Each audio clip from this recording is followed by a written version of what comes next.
welcome back to the Dynasty Rhyme. My name's Peter Howard at PA Howdy on Twitter. This is a live stream of sort. I don't know what this is. We just started doing it, and now it's a thing. Now I feel like I have to be here on every Wednesday at 9:30, and I don't mind being. I'm not complaining. It's just awkward to introduce. It's like a thing we started doing, and now here it is. I didn't want to continue to stream for no purpose to 3 viewers, but I wanted to keep streaming because I kind of enjoy it. And so I came up with a way that I could have friends and we could just chat, and I could still be doing live streaming on my, I think I'm like one of 3 fantasy creators with a Twitch account. And then actually people started showing up in YouTube, and DLF let me into their StreamYard. So I just started putting it there too. That's what this is. Really awkward introduction as usual. I tell you what though, someone pointed out, if you're having such a hard time introducing it, why don't you just literally do what every introduction does on these streams and on these videos, which is say, hey, thanks for checking it out, whether you're watching it on Twitch or YouTube. Please like, subscribe to whatever channel you're watching it on. Please support them. It's on mine. It's on DLF. I think it's on a few other DLF channels because I'm really indiscriminate when I start clicking those where to send it buttons. So, support whoever's thing you're watching it on. If you have any comments, drop them in the comment box on whatever platform you're listening to. If you're watching this after the fact, let me know what the future's like. I would like to have that information. But also, feel free to drop questions on whatever video you're watching. Like the live stream content comment box isn't there, but if you drop a comment like on the Twitch VOD or on the YouTube video, like I see those because I do nothing else, and I can bring it up on the next stream, if nothing else. So if you always have to watch after the stream, you can still ask questions. Like, we're desperate to talk to people about Dynasty Fantasy Football. That's why we're here for 3 hours every night on Wednesday at 9:30, on season, off season, Christmas or New Year's, as this kind of proves. So I will take any way that you can communicate with us. DM me, hit me up on Twitter, or drop a comment wherever you're watching, whenever you're watching. I'll be happy to bring it up. Dynasty Outhouse can't make it tonight. Russ Fisher is having a lot more fun with his family on vacation, so he's not here, but me and Zach are. And again, we'll answer and talk about Dynasty for as long as you fair people are willing to talk to us. So really appreciate it. And let's go talk to Zach. Let's go see how his week 17 is shaping up. I hear it's not going well.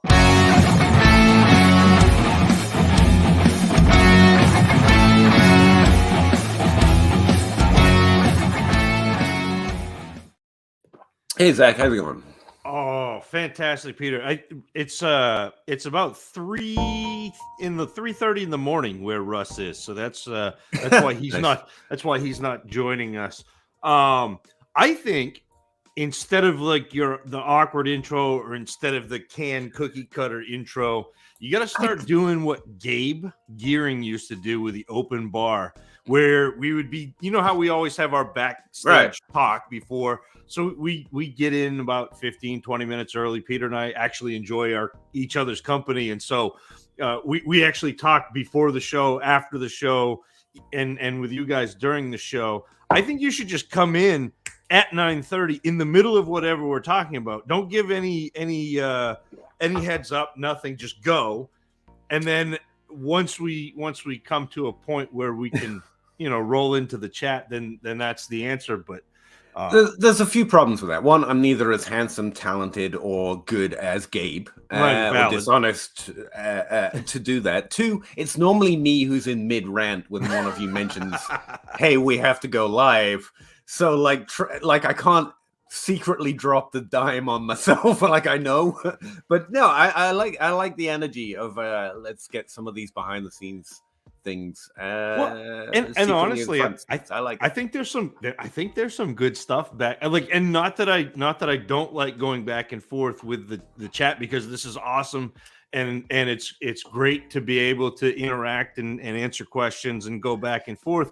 But there's also what makes it different, right? Because we all do podcasts and we all do various forms of content, but the difference here. Sorry, Karen. No, I used to do. I haven't done an actual podcast since August. Believe it or not, like J Mike and I were going great guns in the preseason and off season, and then all of a sudden August happened, and he got really busy with life, and it just kind of. So it's been me here. Yeah, see, Wyatt knows. I tell you what, it helped me out last week. Like on one of our previous videos, and I think it was actually one on my YouTube video rather than the stream, which is why I didn't bring it up naturally. But someone was kind of criticizing me for giving advice that doesn't help in what he considers to be the majority of leagues, which is say that in a league where people will sell out all their picks and quit at the end of the season. Because, go play in hundreds of free leagues. And I felt like it's a fair point, but I feel like we do cover that. And I think this format, and this is what I ended up telling him, is our attempt to do that. Because for one, do you think you get to be such a Dynasty degenerate that you're making a 3-hour live stream with two friends to a crowd of 20 to 50 people for the entire year? Even it's Christmas and here I am. Like, you don't get that deep into the Dynasty weeds without, I've had hundreds of free Dynasty leagues. I know those feels, so I feel you. But we have constantly on the podcast, on all the content I make, I say in your leagues, just in case, used to be the trope I'd run out, just in case it's easy to trade for Justin Jefferson and Jamar Chase, do that instead. But here's some advice if you're closer to the average. But he gets tired of you can't put all the caveats on it. You need it. And what I ended up saying to him is, I think that's what this format is about. Because unless you tell me, like, you can specify, if you just ask a question in chat, you're like, in this league, this happens. Or in this league, Kadarius Toney trades for like a 9th first-round picks. Okay, then we can respond to, well, in that situation. Whereas when you're trying to make general content, and it used to frustrate me too. That's what had me thinking about his comments so much. Like, I started out with, most of this stuff is fake. This doesn't work in most leagues that I play in. And there is a happier medium than where we used to be, but there still has to be a medium. You still have to refer to ADP or in general. And something like this is where you can say, that doesn't work. No one trades for running backs in my leagues. I can't do that. And I'm like, okay, well, then I would approach it this way. And so I think that's the difference. While I do enjoy the conversations we all have, and I would love to talk to you all for like 4 hours at a time, I think the fact that someone can literally, like, the conversation is whatever you ask. Means that you can get closer to that happy medium a little bit, just a little bit, maybe. Well, no, I agree. It's the audience, the chat is able to move the conversation where they want it, where that's most beneficial to them, and I think that's a great thing. I also think that what you're talking about is why I moved further toward the psychology of things, because because talking about psychology goes, league over league over league over league, because you're playing people. Like, it's no secret. I'm trying to sell out, but no one will buy. But like, I've been working on my YouTube channel this year. I really hunkered down, and I've tried and failed. It's fine.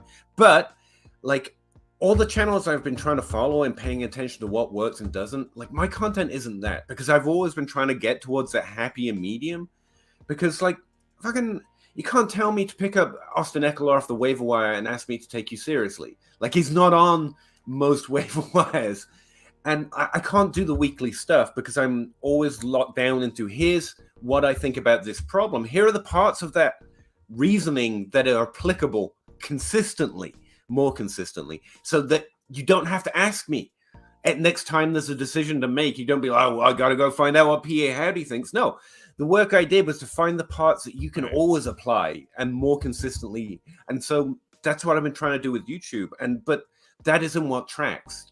You want do this week, even though most things that I do this week are always going to be hitting below 50%, far below 50%, or not possible in your league. I think the process, that's why the process stuff interests me so much. But whatever.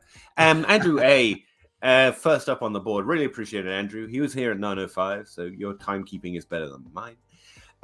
Welcome back. My league has both ARST, Amon-Ra St. Brown. I don't know what the T is. I guess Saint. Okay. And Garrett Wilson on the block. Both teams are loaded and can't keep all players needed to cash out with picks. I think I understand that. The 105 this year and 2 future firsts and 2 future seconds. He could get either. Who would you guys pick? Would you rather Amon-Ra St. Brown or Garrett Wilson? I think this is a more tricky question for you because you have something. You have okay. Yeah, no, and I love Garrett Wilson. I think Garrett Wilson is a great player, but you've seen it 2 years in a row with St. Brown, and that to me is a pretty easy is a pretty easy call. At the same price for both, I think it's fair to say Wilson is maybe the better. He's going to have more years with more value as long as he keeps producing somewhat. Right.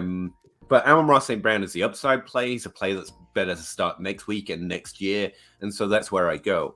There's an interesting conversation right now I've been having in my head in the back about Drake London and Mike Evans.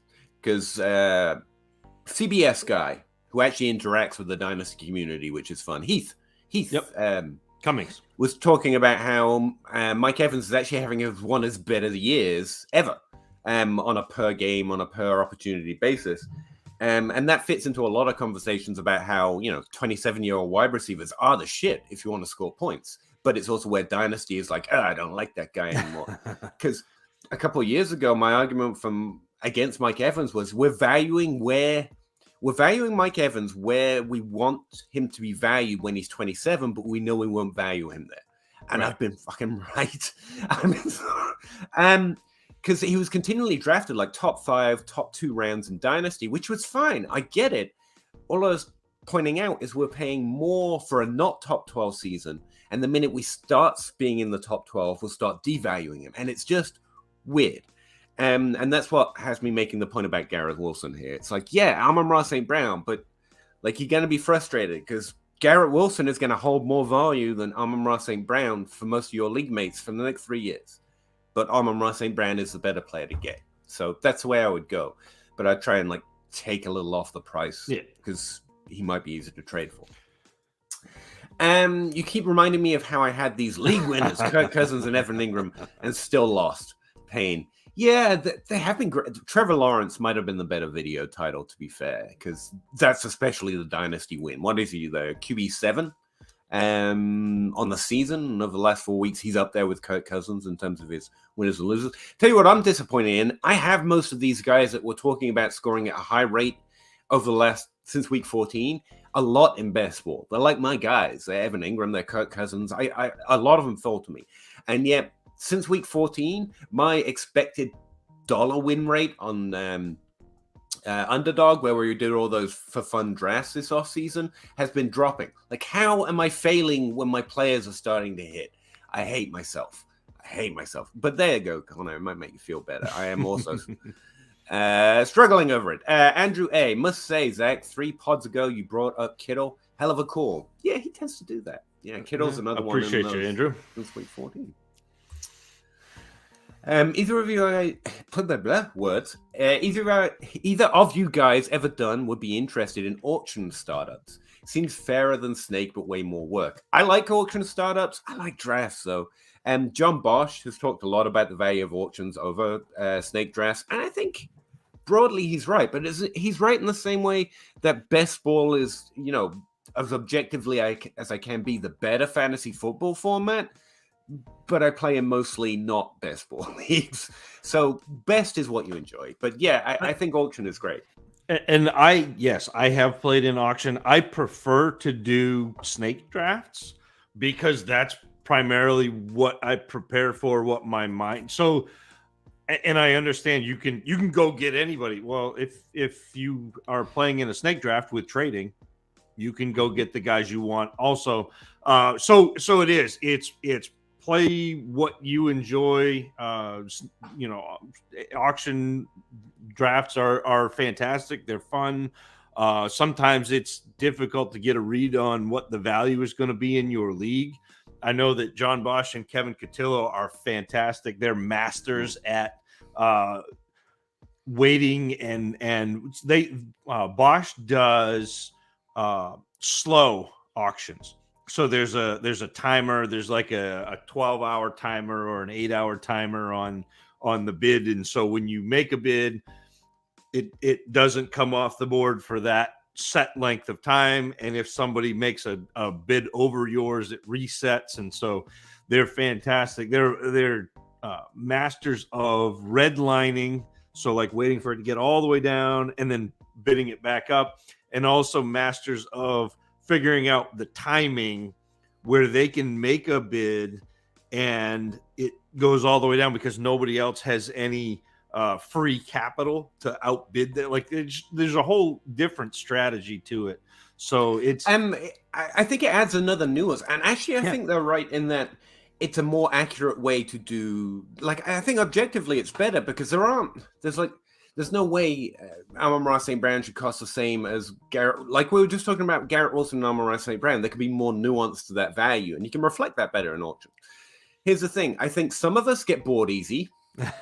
And some of us don't. Once you add an extra layer, rightly so, to nuance to value, like you said, we're set up for drafts in our head, and people are like, oh, I don't like this. And so they don't play it, and they get their butts kicked, and they're like, I don't like auctions. So I think the people who are going to do well in auctions are the ones who are able to cope with that extra level of, gamesmanship, frankly, and be extremely active without getting bored because you just want things simple, which is me.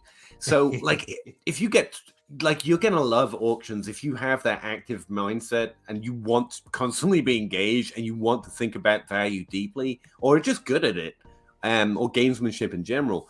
Auctions, you'll flourish because you'll kick everyone's ass and they'll be like, I don't like thinking anymore. Here's the win. And I think that's honestly part of why the auction is probably better, but doesn't take over. In the same way that best ball is probably better, but we want to we want to have something to do.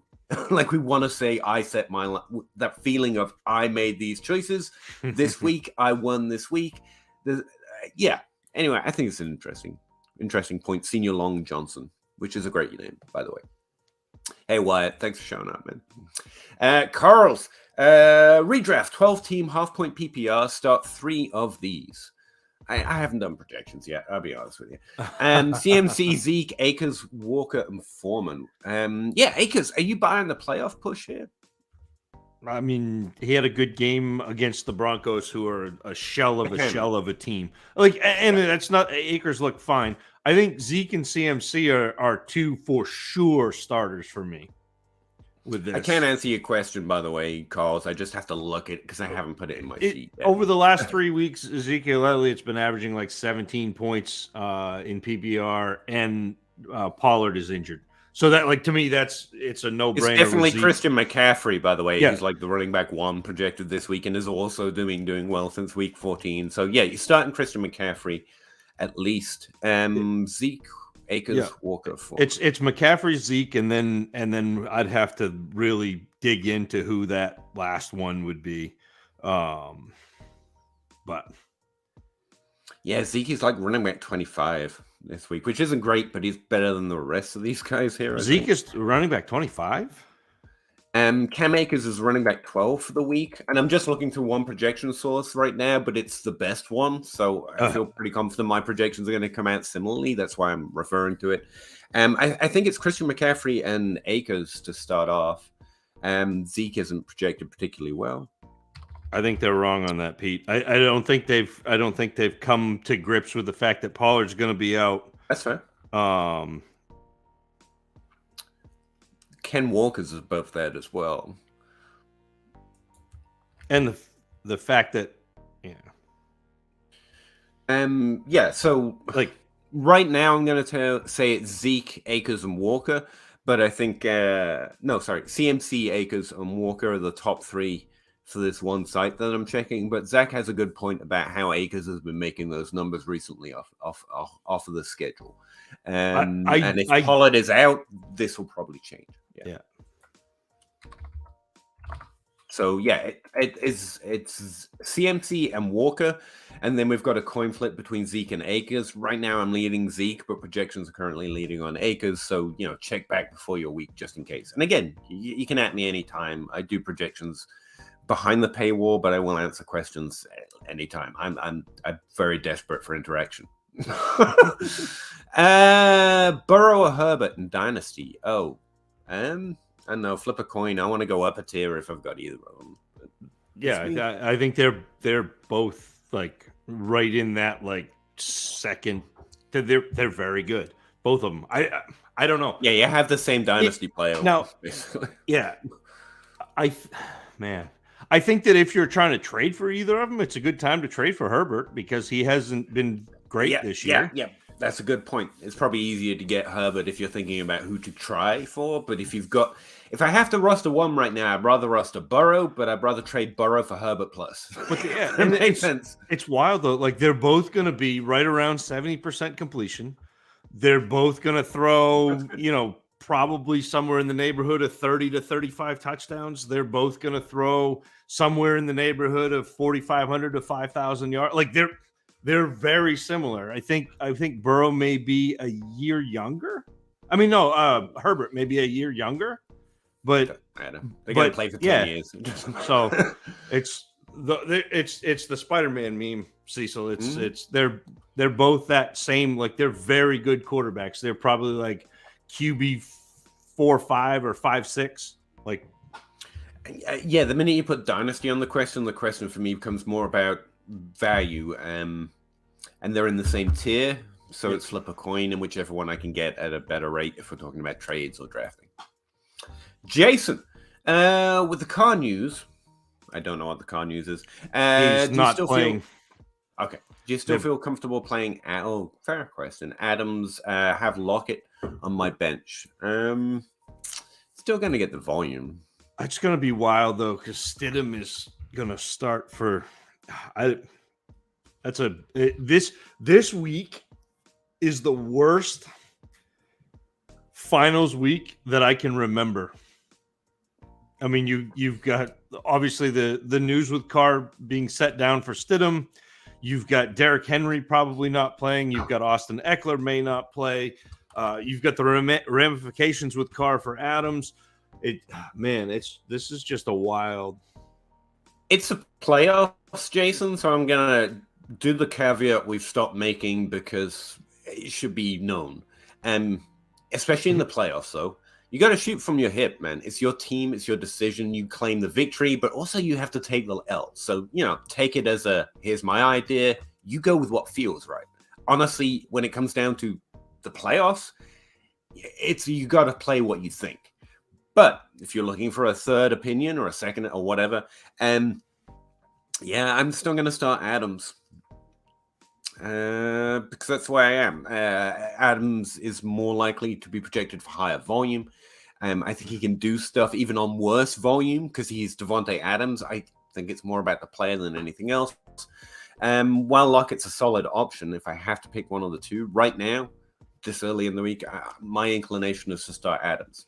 But you got to go. It's the playoffs, man. It's a final, if nothing else. You got to go with what feels right. If that feels hinky to you, because you read something about the matchup or just looking at the situation, then you play Lockett. And I feel pretty confident in playing Lockett. Like, Lockett's not a bad start.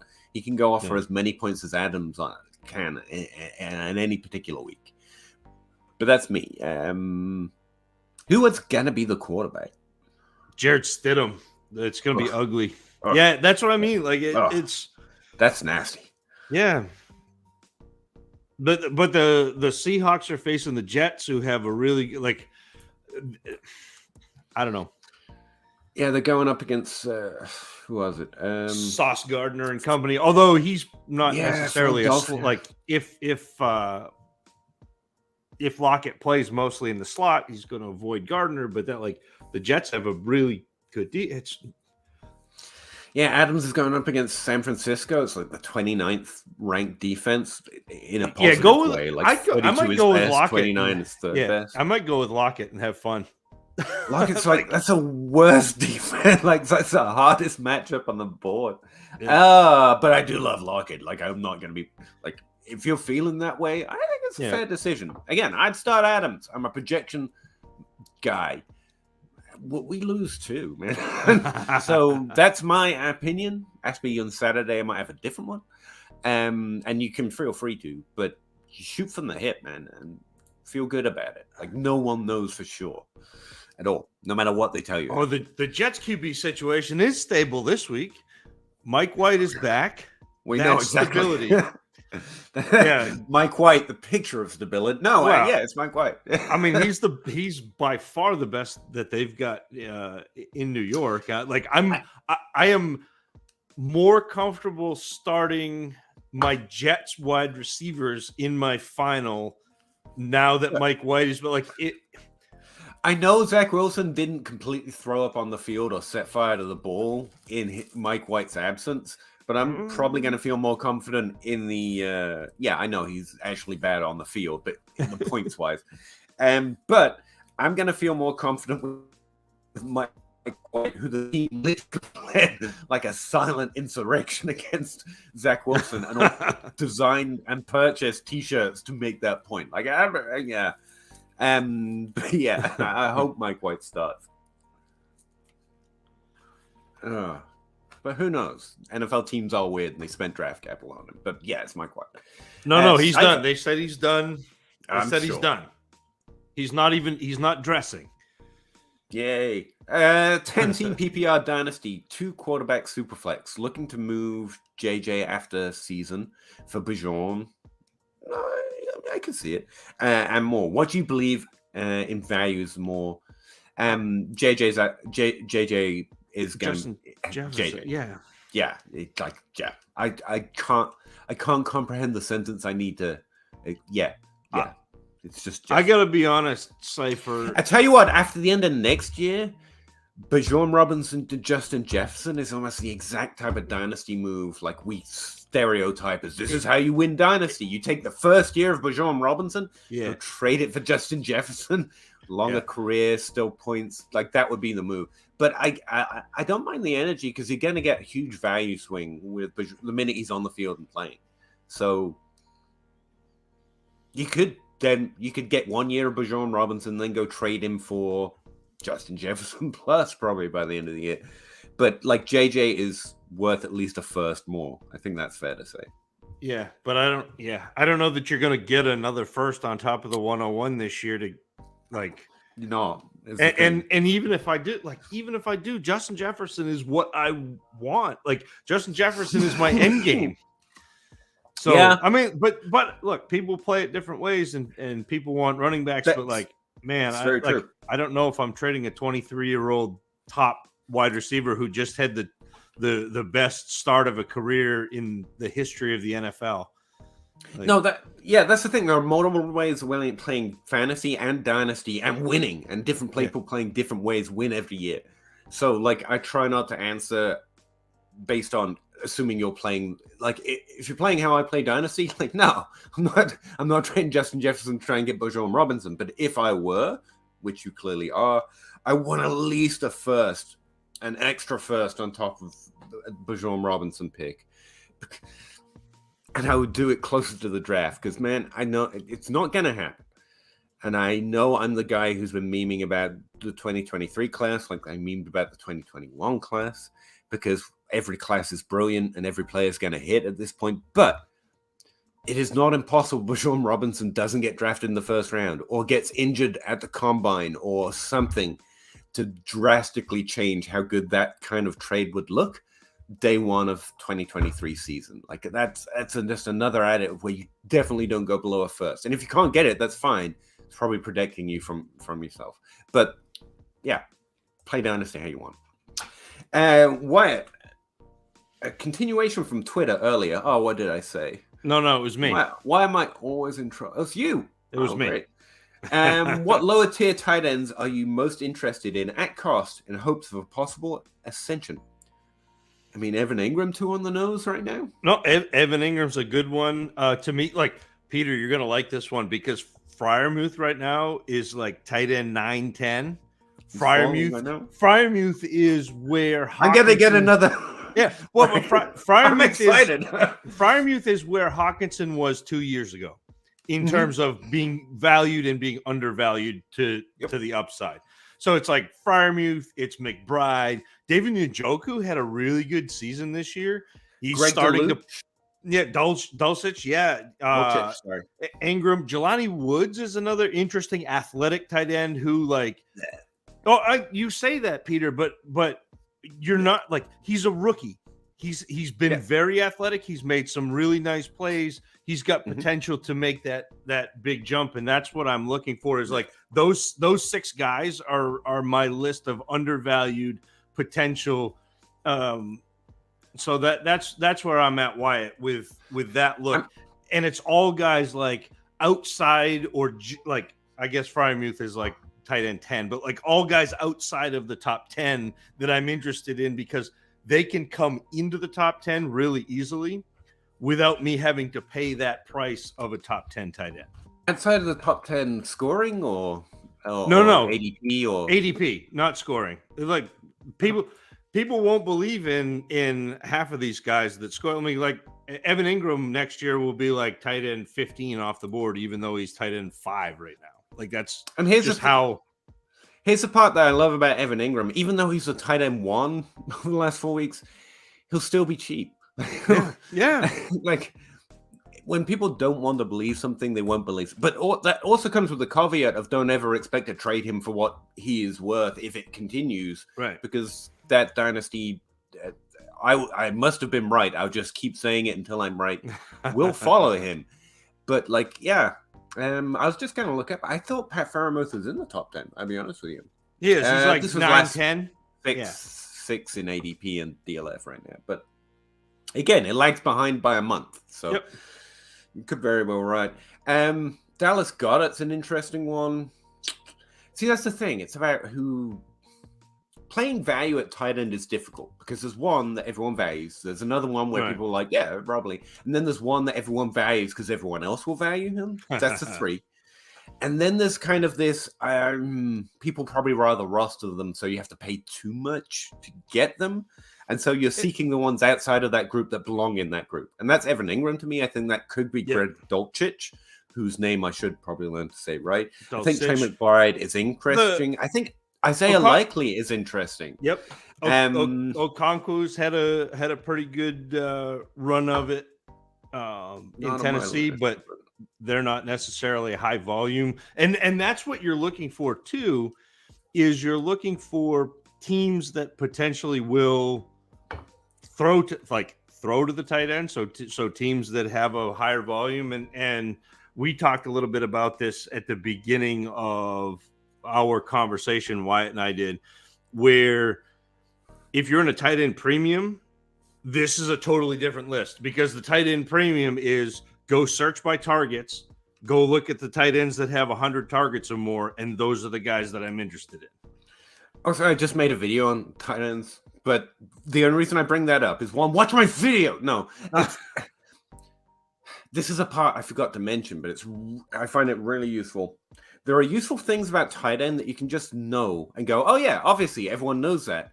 But then if you just don't forget it, like tight end becomes it's the easiest position in fantasy. I'm not kidding. Yeah.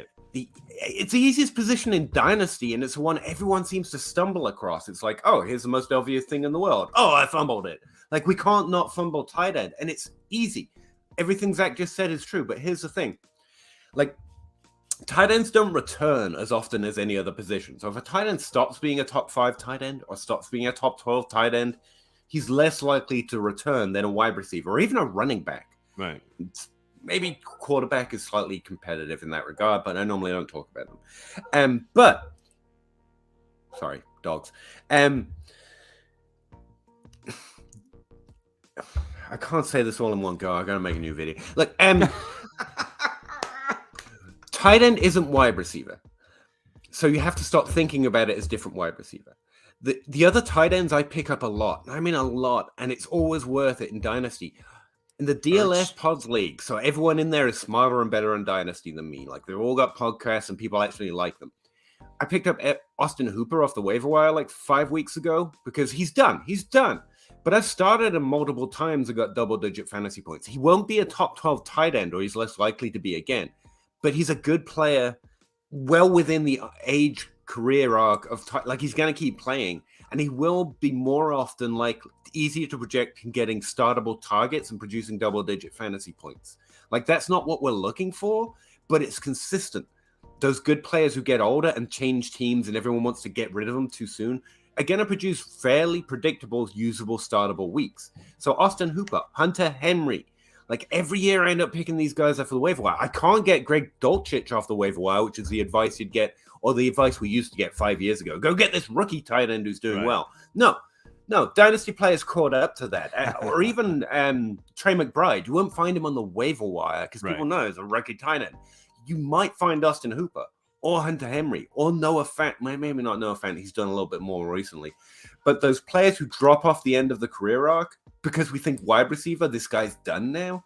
No, that's as good as you get at tight end. If you get 5 startable weeks in a row from a tight end, you're killing it. Like, that's great. But because the season totals don't, and we try to play it like wide receiver, I'm not making my point. This is why I need to write or Danish make a better comment on it. But those old tight ends who drop off the end of fantasy relevance are actually more common on the waiver wire and more predictable as in terms of startable weeks, even though they'll never have value. No one will ever trade you a second-round pick for them.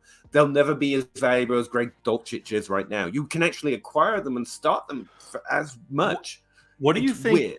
What do you think you could get Zach Ertz for right now? Because he's been injured. He's not playing. Zach Ertz right now, 10 games of Zach Ertz is the tight end 15 overall. Like, yeah. And you could probably get him for what you less than you would trade for any of the players we just mentioned. And that's a group outside of that. They're in the middle class. They should be in the middle class. I want Pat Fairmouth because he's on his arc right now. Yeah. And so I think there's more upside. But like, it's those guys that people have been like, I'm done with it. It's Andy dropping Woody on the floor. I'm done with you now. Like, it's like, no, that's a perfectly good toy. Pick it up and play with it, son. You turn over the boot and it says PA Howdy on the heel. Yes. No, and we're using relevant players. So let me point out, I made this point about Jimmy Graham when he went to the Seahawks, and he was never a top 5 tight end again, but he was infinitely usable, and it was the largest tight end producer that team had literally ever had, and everyone was saying he couldn't do anything because of Seahawks, and that's when that narrative that the position is tied to the team and the quarterback and the coach. I hope it died then, because it really should have. If that's still out there, it should definitely die. But like, he was still usable. He still produced a lot of top 12 weeks, which is better than anything he can get off the waiver wire in Dynasty. But Jimmy Graham was waiver wire a bull for most Dynasty players. And it's just, stop making it complicated. Tight end is so easy. It's the easiest position. Not to find Travis Kelce, that's basically impossible. Most of that's luck. It's so random. Not luck, but it's virtually almost synonymous with how random it seems to be. But yeah, anyway, sorry, I got a whole rant. So many tight end rants. Sammy S, 10-team Superflex, start 10. Trade the 102, the 109, Hollywood for Chase. Yes. Yep. Yes. Yeah. You got no argument with Sammy do that. I feel like I should expand on that because I really appreciate the format and the extra information you've added. Really appreciate, and that is all relevant. But that's just a yes. You trade for Jamar Chase if you're getting him for anywhere near what he should be traded for in most Dynasty drafts. You just try the 103 first. And that's Hollywood Brown. I don't say that lightly. Yeah, but yeah, you do that. Brandon, 12-team Superflex, the Kyler Murray owner, wants 103, the 108, and 112. Do I pull the trigger? 3 first-round picks in this draft for Kyler Murray. It's hefty for him right now, but where one of those is the 112? Yeah. I think I'd do it. Yeah. It's right on the nose, but it's good. Yeah. I think he'll be back, and I think he'll be fine, and he'll be a top 8 quarterback in a 12-team Superflex. Yeah. It's a win. It does take... It's going to sting for a little bit. Like, it's going to hurt. It's going to sting watching this draft class and not getting to make those picks and then seeing so many good players. But it's going to be a win by the end of it, man. Yeah. Wild Good Times. That's a better name. Fantasy Finals. Montgomery or Devin Singletary? Sorry, this is Peter, you need to do your projections. I do. But it still takes me time to look it up when I get asked. So, I think it's going to be Montgomery here. It's definitely no. For me, it's going to be Singletary because the Lions' run defense is just abysmal. Like abysmal good against the run. Like abysmal for Montgomery. I happened to Herbert because he looked interesting last week. He underperformed his volume. It looked like he's taking back some of the work. Yeah. Oh, okay. I don't know. It's a really tough defense. You're right about David Montgomery.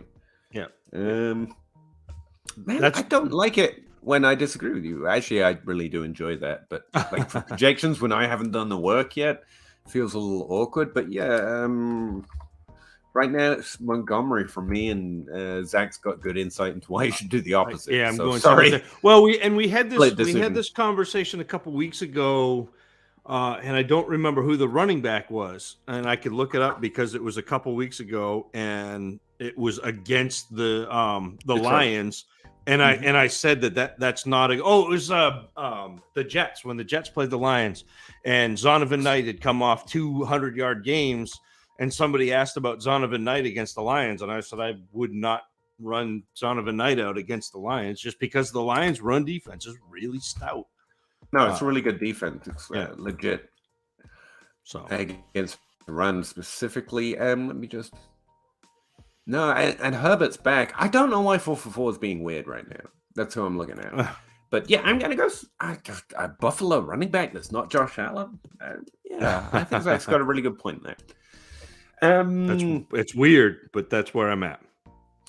My Stick Tiger. I'm pretty sure I'm getting that right. Hi, I want to offer promotional to your channel. That blah blah blah. No, you're good. Thank you though. Sorry, that looked like an actual question there for a second.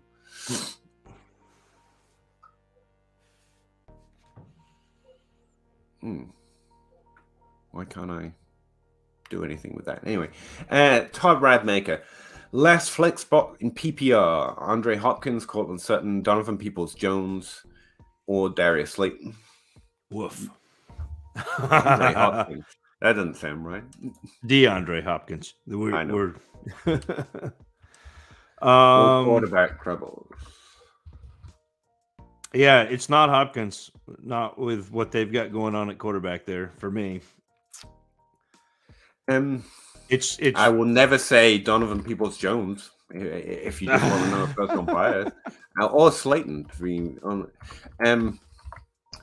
Yeah, it's Hopkins for me. No, wait, sorry, went the wrong way. Cortland Sutton. I literally just got finished writing him up. He came back to the team last week, right after missing for a few weeks. Yeah, something notable in his usage is that he got 7 targets. None of them were inside the 20-yard line or the 10-yard line. I break it up that way. But this season, he and Jerry Jeudy have basically split the red zone work down the middle. And that's, while Sutton's been off, Jerry Jeudy's been racking up targets and it's come out to equal. He didn't get any red zone touches last week, but I think it's reasonable to expect he's going to get targets in the red zone again in his second week back.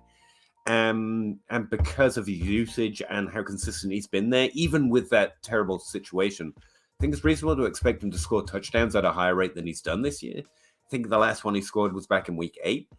And that kind of tie breaks it for me, especially when you've got Donovan Peoples-Jones and Hopkins without a quarterback as opposition. I would be tempted to start Sutton. That'd probably be the way I'd go. And if he doesn't catch a touchdown, you get to shout at PA Howdy for being an idiot on Twitter. So like that's positive. Peter, I just put Sutton in my lineup for Derrick Henry as a flex. Just be you convinced me. I'm there. I'm hip. I'm with it. Let's go. To be clear on that, it's because Henry's out. Yes. Don't just switch whatever top 5 running back you've got for Colin Sutton. King 911. Hey guys, who do I start this week? DK or Garrett Wilson? Man, that one's going to be close. You guys have some really tough decisions this week. That's probably what they're asking about. Garrett Wilson says 4-for-4. Both are in really tough matchups. New York and the Seahawks. In Seattle, I mean, how much they're playing each other. Living the Mike White life is kind of fun. If you want a decision breaker, being able to root for Mike White is actually kind of fun.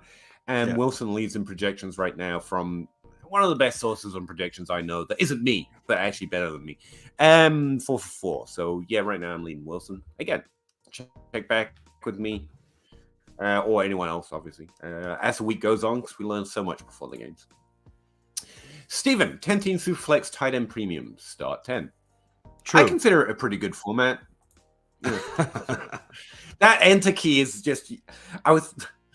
The most used key on my keyboard is actually the Z key, believe it or not. Not because I use it to type so many letters, but because that's the go back a step button on most Excel sheets, Control most Z, apps, yeah. and I'm constantly trying something and then going back, and it's so worn out. And that's what I I thought always you think when just people you're hit the typing enter my key name. too frequently. No. I'm almost never typing your name. Zach. The enter key is just like a muscle reflex, and I think that catches a lot of people on these things. Senior Long Johnson, how many leagues are you guys in? Any finals you're sweating? Again, my fantasy leagues have mostly been, I decided to get out of most of them by week 7. I think I can make a better run up for next year. It sucks. 2022 has sucked for me, but I saw it coming, so I'm good. As for how many leagues I'm in, I've actually cut down significantly, and now I feel like building it back up because I'm tired of knowing exactly what's going on in all my leagues, to be honest with you. But I did hate the waiver wire grind. I think I've got 5 leagues right now. One of them's best ball. So I'm at got an all-time low. 5 also. I made the playoffs in 4 tanking, so I got the 101 in the one that I didn't make the playoffs. I had 4 third-place teams coming into the playoffs. The first week of the playoffs, I lost 3 of my 4 teams. And then had the high score in 2 of those 3 leagues last week, even though I was out. And I have one final that is my home league that has been going since 2014, going up against Kyle Lebrecht, who probably none of you know who Kyle Lebrecht is, but he at one point was the co-host of the Dynasty Dummies. He was one of the original dummies. Guy. Yeah, one of the original dummies when we started it up. So like it's the head-to-head matchup for bragging rights, and I just lost Derrick Henry and possibly Austin Eckler, and so it's not looking very good for the home team. I'm in exactly 5 now. Our league collapsed, Zach. Yes, it did. And one of them's best ball. I'm in like 200 best ball leagues, and I was in the Scott Fish and the EFFC league, so I got a lot of other stuff going on the seasonal level, but not to mention the eliminators. But yeah, I've really cut back, and with that, like I'm really feeling the itch. The problem for me is I now know what I enjoy, and one of the main things I enjoy is who I play with, and so like I'm just kind of waiting around for friends to say, "Hey, you want to be in a league?" I do think I should start a Patreon league, but it's a really awkward setup. Like I don't have that many patrons, don't get me wrong, but I don't want to manage like Rusta 17 leagues, so. I don't know. We got to get something going on that, but you just have Russ. You just have Russ commission your leagues, but not playing. I mean, you'd be fine. I think he's max commissioning right now, but yeah, I want more leagues. That's where I'm at. JPB pick 3 4 PPR. Adams, DK, not DK. Godwin, Devontae's been doing great. Mike Williams, love the show. Really appreciate that, JPD. Pick 3, and we've got 1, 2, 3, 4. So we only have to get rid of 1. No, there's Adams, DK, Godwin, Devontae Smith, and Mike Williams. So there are 5. Oh, so we got to get rid of 2, math guy. Come on, put that in the spreadsheet. Let's go. I don't math, I spreadsheet. Okay, it's different. So Godwin and Devontae are the 2 that, to me, jump out that they're no-brainers. Adams is a tough one with the but I know you said you'd start him. Adams is 16th overall as a flex. Yeah. So yeah, you're probably starting him. Godwin solid for this week. He's 26th. How far does Metcalf fall? 41. 39. Yeah, I think you're sitting DK. Feels wild, but DK and Mike Williams. Yeah, he's 36. Yeah, I think you're sitting DK and Mike Williams. Which kind of sucks, but I don't really want to sit Adams, Godwin, and Devontae. You just got good choices, man. Yeah. And again, like especially playoffs, shoot from the hip. Play what feels good. It's your team. If you get it right, you get to give everyone the finger, and that's what we're all looking for. Williams is the fun one where if I've got a flex spot, if I like. I know you said pick 3 if you have to pick 3 wide receivers, but you've got a flex spot. Mike Williams is a fun one to play in your flex spot because he could go, 6 for 120 and 2 touchdowns. Like that's just that's just a Mike Williams like. So he does have that in his range, right? Yep. But Josh Palmer, man, Gary Russell. Hey fellas, hope you both had a Merry Christmas. I definitely did. I actually had not to waylay every question with a conversation, but literally do nothing. This is the fun I have. Like, this is all the me time I get, by the way. The rest of the time I'm either making content for money or I'm working or chores, which is fine. I'm not complaining. But on Christmas, I specifically am like, nah, I don't do shit. We actually go to the movies. It's the only money I spend on myself all year. And I had a great deal of time watching my kids have fun with that. Actually took my son's girlfriend to the movies. Not me and her. She was part of the family group. And my mother-in-law. And it's just nice to honestly get out the house at somewhere that isn't work or home, honestly. I had a whale of a time doing that. Thanks for asking, Gary. I hope you did too. Zach, do you have any long conversations you want to say about Christmas before I go? No, I got kicked out of the in-laws' house for Christmas, so it was a really good Christmas for me. You had an even better time. Got it. Which, if any of the new QBs, do you think may have a stronger staying power? Purdy, White, Pickett, maybe even Baker, retread Baker. No. Well, I mean, Pickett's going to be the guy again next year, even though he's not very good. Purdy's the one. Purdy's the one that actually, if really, I had to pick one, yeah. The one value really to upside ratio is interesting. The really interesting, because I don't think Garoppolo is going to be there next year. Okay, because they tried to get rid of him this year and they kept him around. Purdy, if they make a playoff run, which they could because their defense is fantastic and he's been really good, he could play himself into being the starter there.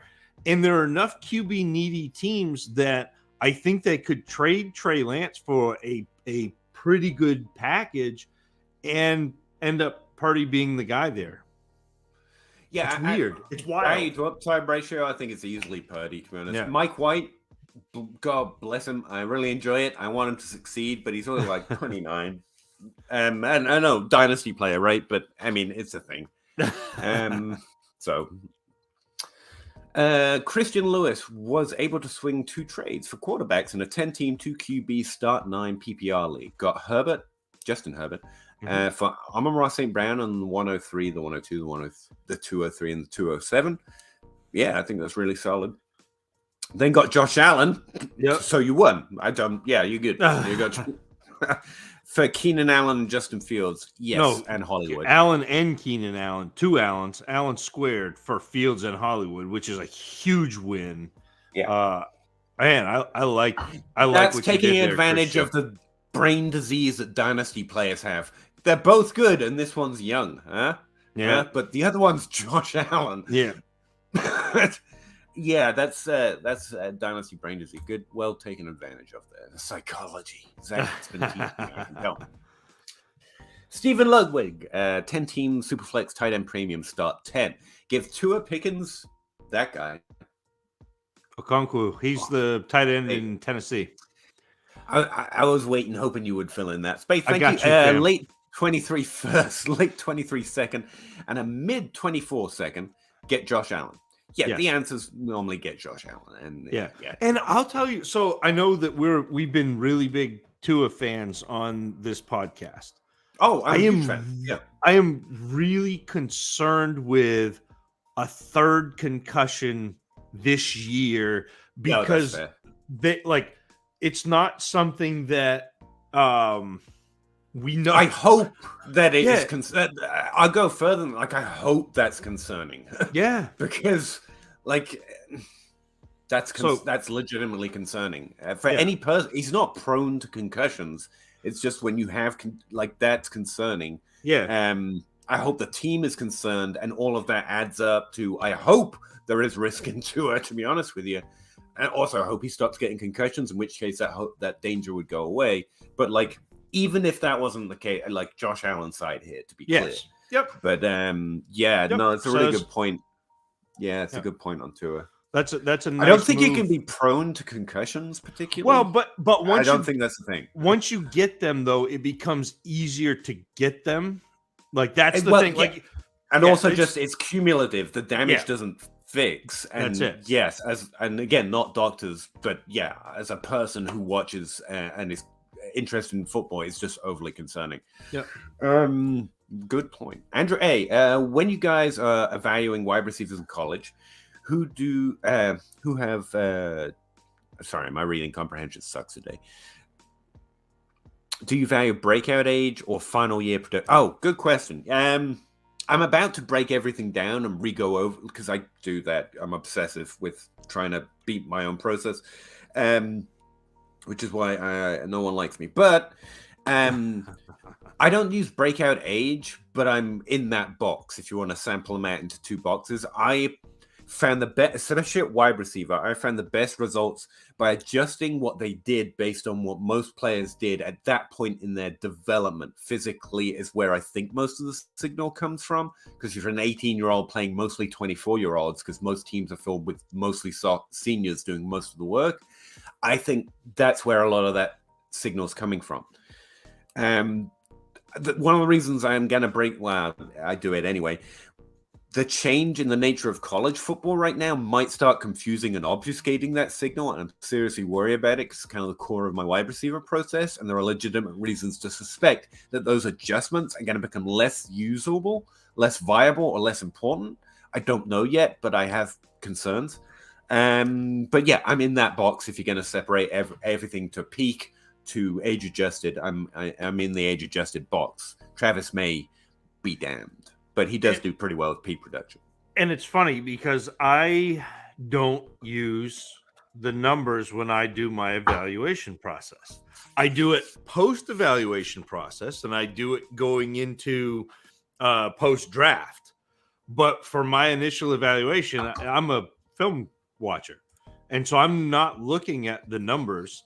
What I tend to do is, again, Peter, we've had this conversation ad nauseum, but I start at the beginning of a player's career, and I watch, 2 to 4 games at the beginning of their career, 2 to 4 games in the middle of their career, and then make up the difference between 8 and 12 games total toward the last year of their career. And I like to see growth in certain areas. I like to see consistency, growth, and so that's how I tend to watch film. So it's not necessarily as technical as the way Peter does things, but it kind of breaks out to the same, because if a guy is doing things early, that's good. If he continues to do them throughout his career, I dig that. So I think it's I have to go the way I go about it because I don't have the information. I can't get the information personally that you do. But it's trying to find people that are doing more than most would in that situation. And again, I find age an important component of that. But you can also, you don't have to. Oh God, I wish I didn't have to collect date of birth because they're really hard to get a hold. It's really weird when you're searching up a player's mother's Twitter account to see when they wish their son a happy birthday. Yes. So that you can get the date of birth first. It's a little weird. It feels weird, but whatever. Because they don't come out publicly until basically they're on PREF and scoring points in the NFL. So, or at least the combine puts out. Anyway, I'm getting too deep in the weeds. If you can find, but that's why I think age works, because it's a reasonable point to compare people across, because there's more common physical developments that happen. And I think that's where a lot of it comes from. Again, that's going all the way back to why I started looking at it, which was Jason Moore on RotoViz was the first person I heard about it. Sean Siegel was the first person to ever talk about breakout age, I believe. So it comes from significant... John Moore, right? John Moore, yes. I'm pretty Jason sure Moore's fantasy footballers. He's got a real serious job, and he stopped putting out a lot of content. That's probably why I forget him, but he's like pinnacle to me. Yeah. But it's got a really good lineage of big brains behind searching for it, and that's why I'm worried about it changing, because a lot of those big brains aren't looking at it anymore, and I'm not going to know. So I wish they were still around more. Peter, you're the big brain now. Step up, will you? Which is worrying for a lot of reasons. Small brain. But yeah, thank you for the question, Andrew. It's going to be the conversation pretty soon, right? And Andrew, stick around, because we will talk a ton of rookies from January till May. Andrew's always here. He'll be here. Yeah, I hope. BA Lock I. I'm sure that's not how you say that. Pick 2 full PPR: Akers, McKinnon, and Amari Cooper. McKinnon is one of them. Yeah, McKinnon is a start for Yeah, me it's the without two even running questioning. backs. Yeah, It's two running backs right now. So not Amari Cooper is another way of saying that. Stephen Ludwig, just liked and subscribed. Appreciate you, Stephen. Love y'all's vids. This is my first time hopping into a live because I need to know if I'm getting cut in this Jalen deal. No, I really appreciate you, Stephen. Thanks very much for doing that and also joining us. Yeah, we appreciate it. Did we? Yeah, we talked about it. No, you're good. That was the Josh Allen deal, right? Yeah, no, you want Josh Allen on that one. Yeah. If you have, how do you tier those? If you have the 102, the 107, the 110, would you trade the 102 and another pick to move up to the 101? We've talked about this a lot over the last few weeks. The value difference between the 101 and the 102 is justified, but I think if I remember right, our main conclusion was it's not worth it at this point to try it. So, but I don't mind, but it depends on my team.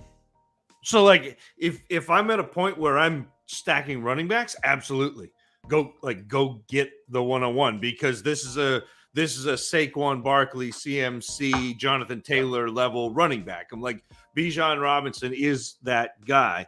Now, if it's not, you're not at that point. If this is a super flex league, that 102 is the top quarterback. Okay, so that's not a bad thing to have. 107 is probably going to be a very good wide receiver or one of that second tier running back. And the 110, who knows? But like that's where I'm at. Like if I am at a point where I'm ready to make a push, if I'm at a point where Bijan Robinson is going to make the difference in my team, yeah, I'm going to make that trade. Trade the 102 and the 110 or the 102 and 107. I'm not sure that gets it done. If I've got the 101 and you offer me the 102 and the 107, that may not get it done. But yeah, that's kind of where I'm at. The say it with your flex. Yeah. The say it with your chest too long didn't read answer is I would add the 7 and the 10 to the 2 to get to the 1. Like I think that's the actual value difference. Anything less than that is a win. And yes, Bijan Robinson is worth it. What Zach's pointing out is that's not a great move for every team, and that's a whole lot to give up. There are going to be other good players. If you hit on 2 of those picks, probably better for the majority of fantasy teams than just getting Bijan Robinson overall by the end. But there's an uncertainty with that hit rate. Like getting 2 of those right is going to be difficult. I think a lot of the hits late first round with that 110 or second round this year are going to be wide receivers, which hold something else in Dynasty as well. But the quick version is, you could add all that up and get the 101, and that's justified because Bijan Robinson's going to be it, and he's going to do well, and you're not going to regret having Bijan Robinson. But trading everything for that one player is only good on a great team that could just dominate with Bijan Robinson, and that's important. The other part of that is, do you think you could pair like the 107 and 110 and get Amon-Ra St. Brown or Garrett Wilson or Chris Olave? Like that's a move. Like if I wasn't at a point where I'm going to trade up and get Bijan Robinson and have Bijan Robinson like help me, those are the players that I would want after I get a year of Bijan Robinson production. So if you can go out and get them right now for what you would spend to pay up for Bijan Robinson when Bijan Robinson isn't actually helping you, that's a move I would make. Yeah, I can tell you certain things. Bijan Robinson, that 101 pick, will be the Dynasty running back 1 by August. Yeah. By the end of next season, Bijan Robinson, 90%, like I'm 90% sure, is going to be at least a top 5 running back scoring. So if that's really important, like that's important to your team situation, there you go. You got it. You don't have to guess if Christian McCaffrey's going to get hurt or Breece Hall is going to come back from his knee injury soon enough or anything. Like that's it. And that's worth it to a team where that's critically important. I can also tell you the uncertainty comes from, does he fall in the draft? Does he get injured at the combine? There's a lot of stuff that happens before then, Right. which brings in the dynasty variants. And more teams can probably be helped out by more other options. But those things are certain. And you have to assess your team situation and whether you should do that. But yeah. Yeah, How does heroes again? Non-super flex. Same. Yeah. It's just the second part of that other That question. makes it even more certain. If anything, without the quarterback question, he's the 101. Yeah. Yep. Toronto Dave says football party hat. Appreciate you, Toronto. Absolutely, I agree. Football party hat. Football party hat. Andrew Carlson, running back. RBs are Jacobs, Hall, Mixon, and Swift in a PPR league. Should I stand still in the offseason or be looking to trade? I'd be looking to trade. I'd be looking to trade Swift because I think that his value is still higher than what you're going to get for production. I don't think you're going to get what you should for Mixon or Jacobs in terms of production. But you would if you could. Yeah, but like if you can get a first plus for Mixon or Jacobs, like I would do that, but I don't think you're going to. Hall is a hold for me. Unless I'm getting a ransom for him, because I think he's going to be probably the running back 3 after next year. I think it's Hall's just a no. Keep him on your team. Jacobs and Mixon, let me see the trade, but I'm looking to trade them. Yeah. Swift is I'm probably actively shopping Swift. Isn't there? We forget, isn't he on his last year? Don't they have to re-sign him or he has to get a deal? I'd have to look at that. We can't be there yet. He was what, 2019? I think we forget. 2020, 2021, 22. It wasn't the first round of them. No, but they get 4 years. So I think he's got 1 more year. I'll effort that, Peter. But that also just makes people less. That means people aren't scared to trade for him. He's gonna they're not thinking about his contract. But Swift is the guy in the arc where he's young, he's productive, he's good. Don't get me wrong. But he's also young, productive, and good, and some people pay a little bit too much for those. And the other thing I'd say, the season's pretty much over, so we're going to start buying points instead of value, broadly. We're always looking to make any good move, but the more into the off-season we get, the cheaper the points become. You're right at the end where you can sell running backs because people just saw them scoring points, so you can still sell them.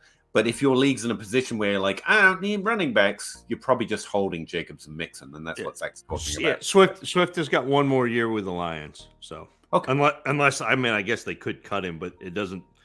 They're only paying him $3 million, or 2.7. So you might as well hang on to him. Something. This is kind of related.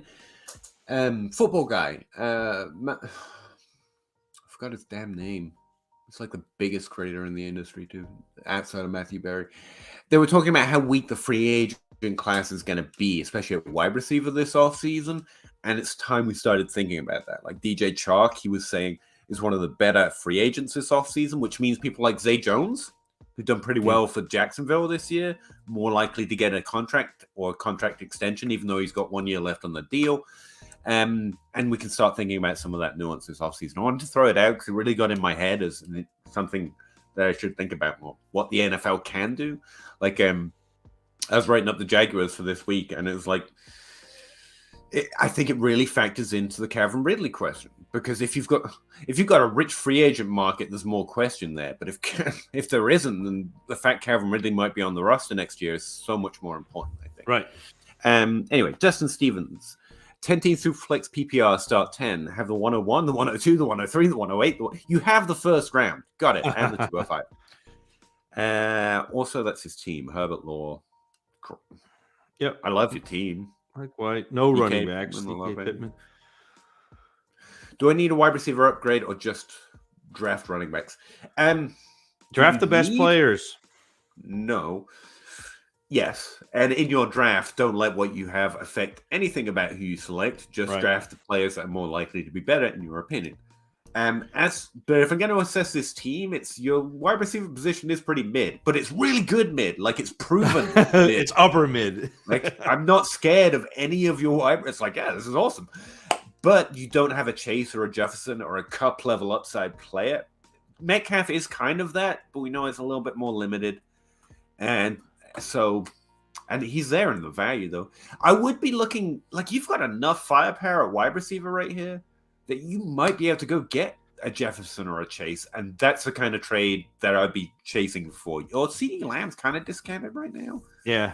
Maybe you can start falling into that Jalen Waddle tier. That's not quite that, but could be that. And this is one of those. That's the only kind of wide receiver you're chasing. You're not chasing like you're good. Yeah. I gotta be honest. Like looking at this team, it might be a Pitts trade that gets you to that point where you've got or Olave to get up into the really upper tier. But with so 101, 102, 103. So right there, you select. You've got your running back one. Yep, you got Bijan. Get it? You've probably got a quarterback, or you're trading out because you've got Lawrence and you've got Herbert. But fine. So when that one comes up, you control the board. So you offer and you say, look, you can move up and take a quarterback, or I'm going to draft whoever it is, Stroud or Young, whichever one you think is the best player. And then at 103, you can sit there and decide whether or not you want to take your wide receiver one, or you can take that next quarterback, or you've got the flexibility to trade it. I might move up with my 108 and 109 and try to get whichever receiver that I wanted, or do what we talked about before with Howdy's Heroes and say, okay, we can pair the 108 and 109 and move those and try to get Amon-Ra St. Brown or Garrett Wilson or somebody in that tier, and I'd be happy with that too. You always need luck. Don't get me wrong. You can't guarantee. But why am I starting off there? This team could walk in win 2023. You have good wide receivers, not great, but you're going to have at least one phenomenal running back next year, the Bijan Robinson pick. You could get Gibbs as well. You can secure running backs. And then you would have 5 picks worth trading, a depth at wide receiver to combine to get Kelsey. You should try to make a move for Kelsey this offseason. The timing is everything, but wait till they get nervous about his age, maybe, around the draft. And you can walk in next year with the running back one, the tight end one. Really good wide receivers. 24 capital. And 2 top 10 quarterbacks. You could and still you wouldn't have to move Pitts to do that, and talk about upside and value and points there too. This team's draft the best players, but you could also make those first 3 picks and then use the 108 with Pittman to move target up. Breece Hall. Bijan Robinson and Breece Hall, and still have the majority of this team because of the amount of pick. Wow. Yeah. What I'm saying with 108 and 109, say you paired the 108 with Pittman, you could get pretty close to the Waddle tier. Pair the 109 with Pickens, and you can get up. Or you can get up to Lamb, or you might have to do Olave. Brand be easy. Sorry. Carry on. But that's what I would be doing, because you can the 108, 109. You're not gonna get a player probably that's in that tier, but you can use those 2 draft picks to move up tiers from the players you already have, and all of a sudden you have bolstered this roster while you took the top end of the draft and set your running backs up. This feels like a Zach built team, because you've set yourself up to get all the players you want without bleeding most of your good players. You can still draft the best player in this year's draft and walk in with more draft capital to come. This team's really well constructed, Destin. As for your actual question, instead of me drooling over your team situation, draft the best players, which for those first few picks are probably going to be running backs in this format. But you might want to grab a quarterback at 102, 103. Get Bijan Robinson. Outside of that, make the best moves for your team and be very active in trying to upgrade. That tight end position is really interesting to upgrade for you, not without getting rid of Pitts. And aim for those higher wide receivers, yes, but don't overthink it in the draft. Draft the best players. Wyatt, Muth Njoku, Dulcich. I will get it all day. Dulcich. All sitting in my top 10. Glad you finally caught up. That's all. No one likes Muth. I'm interested in buying this year's rookie class in general. Yes.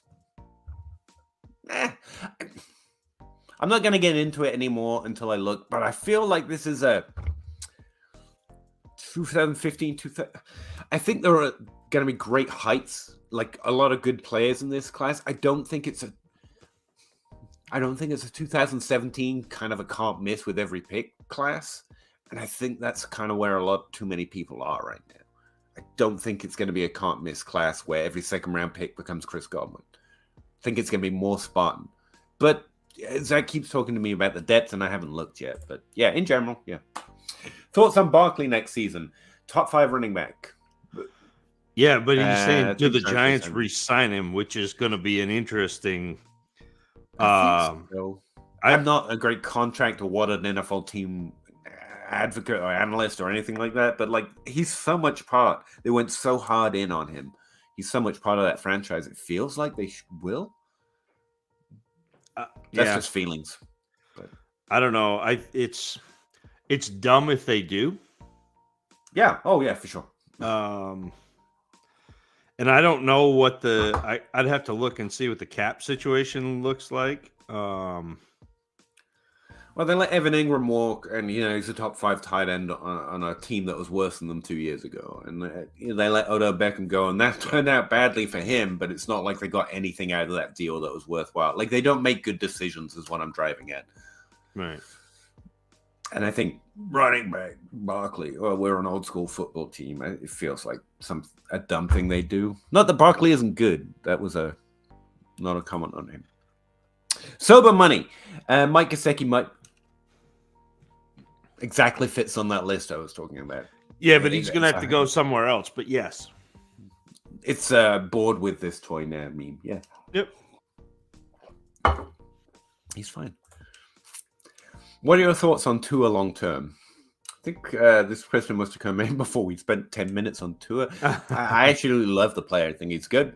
Big fan. I don't think he's anywhere close to the tier we were talking about trading him for, like the Josh Allen tier before, or even the Herbert and Burrow tier. Injuries are concerning. Yeah. But I can't speak to the future of that. I think the player's good, though. Real solid. Like Trevor Lawrence. He would be Trevor Lawrence to me if there wasn't an injury concern for me. Yeah. Injury concern right now. As it is, I have Lawrence above him because it's significant, and he's a few extra years into his career. Well, and I think, Devin, you kind of caught it at just the right time where, Tua got hurt again, and you had everybody talking bad about him because he threw 3 interceptions last week, but it was like post-concussion. So, like, I saw somebody post the video of the play where he got injured. They didn't take him out. He stayed in and then threw 3 interceptions after that. So you kind of got a perfect storm where everyone was talking negative about Tua, plus he's hurt and he fell in the draft because we're so what have you done for me lately? This is a Tua micro market. If you're drafting right now, he's probably going to fall a little bit, and that's you got to win there, Devin. That's a good point. If I can get like discounted value on Tua, I think it's a really good idea. But I won't actively trade for him because his value is fair right now, and I'm concerned for his injuries. Drew Brantley, 12-team half-point PPR Superflex. Would you do Deshaun plus the 109 for Stafford and the 101? Yes, I want the 101 more than most things in this trade. Yeah, I have Herbert. Well, you got Herbert too. Like, 104, the 109, the 112. But don't have a second quarterback. Yeah, I don't care about that as much because I'd be trying to draft the running back at the 101 pick. And if you don't draft a positional need, let me just re-highlight that. Don't draft rookies based on what your team needs at all, ever, not even slightly. But I like this trade outside of that. So turn around and make this trade. And then turn around and try to trade Stafford in like the 112 for Cousins or something like that. Like make a move for one of those quarterbacks that nobody likes but is actually good. Derek Carr, Kirk Cousins. Who else we got? Carr's an interesting one. It will be fun to see where he plays next year because it will not be in Las Vegas. Ooh, hot take. What? No, I mean they just benched him for the last 2 games of the season. It's not that hot. I thought it was an injury. I missed No, that. no. It No, is. they're just done with this experiment. It is. Derek Carr and Josh McDaniels do not see eye to eye, and Josh McDaniels is the coach, and so Right. that's yeah. Trey Lance, interesting name, went 310 and no quarterbacks between pick 2.5 and 310. I'd rather have Tua than Lance. Yeah. I mean, and Lance is a lottery ticket. I mean, the upside is there, but I'd still rather have Tua. You know your league better. If people will be more interested in the upside of Lance, he's more tradable and so sure. But so on a one-to-one basis, right. I think Tua is a better player. I don't mean to go back, but right now, we had the thought that Jason asked about Saquon. Right now, it looks like the Giants will have about $57 million in cap space, but they've only got 42 players signed. So that $52 million in cap space has got to sign a quarterback because Daniel Jones isn't signed, and if Saquon, so you're going to eat up your money really quickly. They're built like a team that's not planning to. I'm just, assuming rationality is a little bit. They should just reboot. They're just looking for a quarterback and trying to build offensive line and skill positions around the potential quarterback that they're looking for. But they brought on Daniel Jones. I don't think there's a great plan going on there. SU2, buddy. 1 QB, half-point PPR. Sungard, the 2023 108, 201, and the 206, or Jamar Chase. Jamar Chase. Yep. As much as we like St. Brown on this show, and we do. It's still Chase. Yep. Curry for 3. Bang. Curry for 3. Bang. Bang. You know, basketball like they play over across the pond, Pete. No. I don't know. Start 2, half-point PPR, Zeke, Akers, ETN and Akers. Yes. Thanks for a great season of content. ETN's. If ever a man was more set up to score a touchdown or two, ETN one of the worst run defenses in the league, and ETN's red zone usage versus his scoring has just been like ridiculous. So ETN. He would be prone to score a touchdown next week if he was against a brick wall. Yeah. And he's in fact up against a fluffy bunny, like the opposite of a brick wall. Yes. So I realized I walked myself into a brick wall on that metaphor. There wasn't an opposite. Yeah, he should do pretty well. Genji. Oh, you're talking to someone else. Sorry to read someone else's conversation. Andre Hopkins is a new one. The abbreviation. Yeah. It's Andre for short. I wonder if he does. Actually, I have no idea. But Julian, worried about Devontae Adams this week. I think that's fair. Would you start Pickens? No, I don't think I'd start Pickens over him. No. And Pickens has been it's a reasonable concern. Decent, but like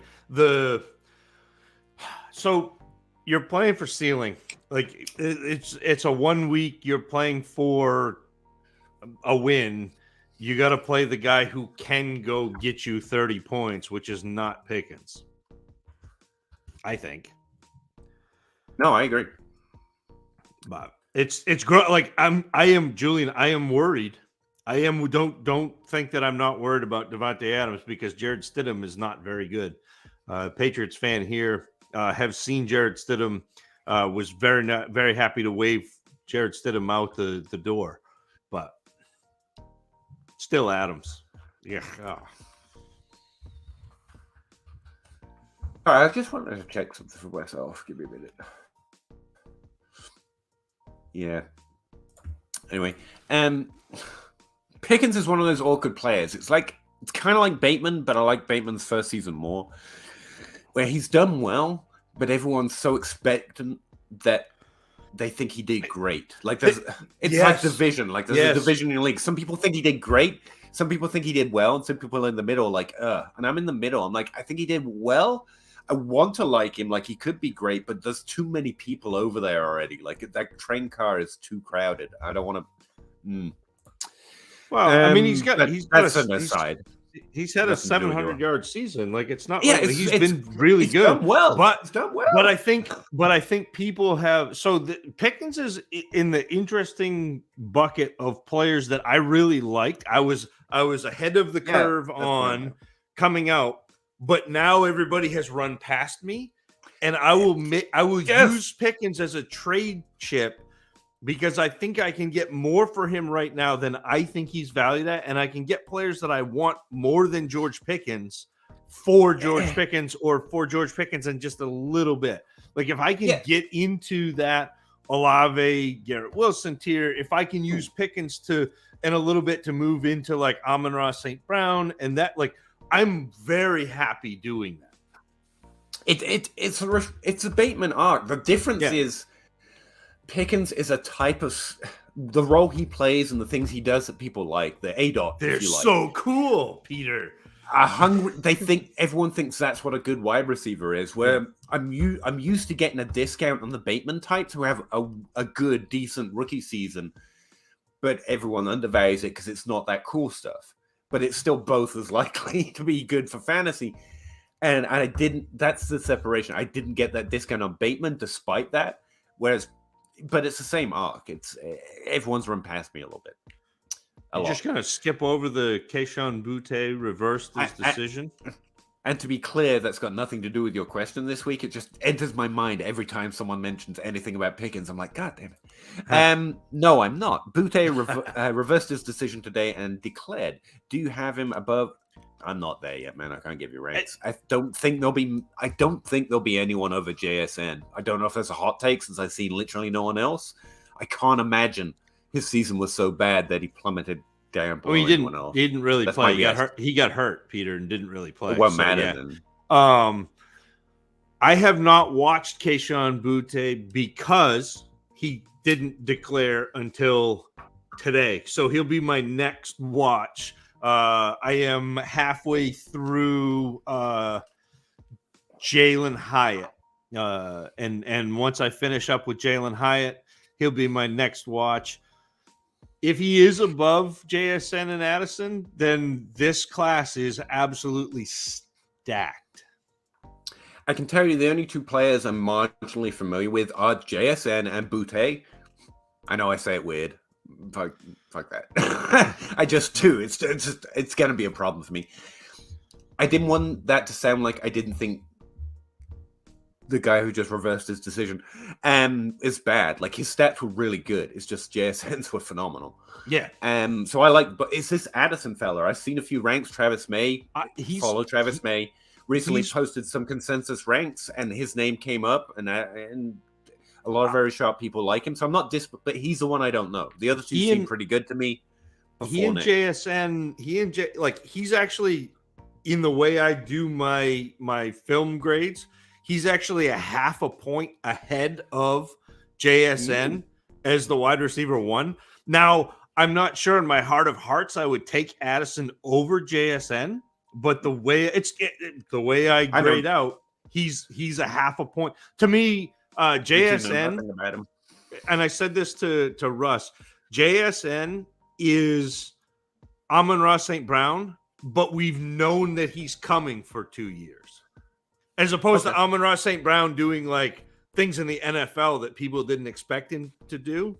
Like, this is what JSN is. He's Amon-Ra St. Brown, but we've seen him coming for 2 years.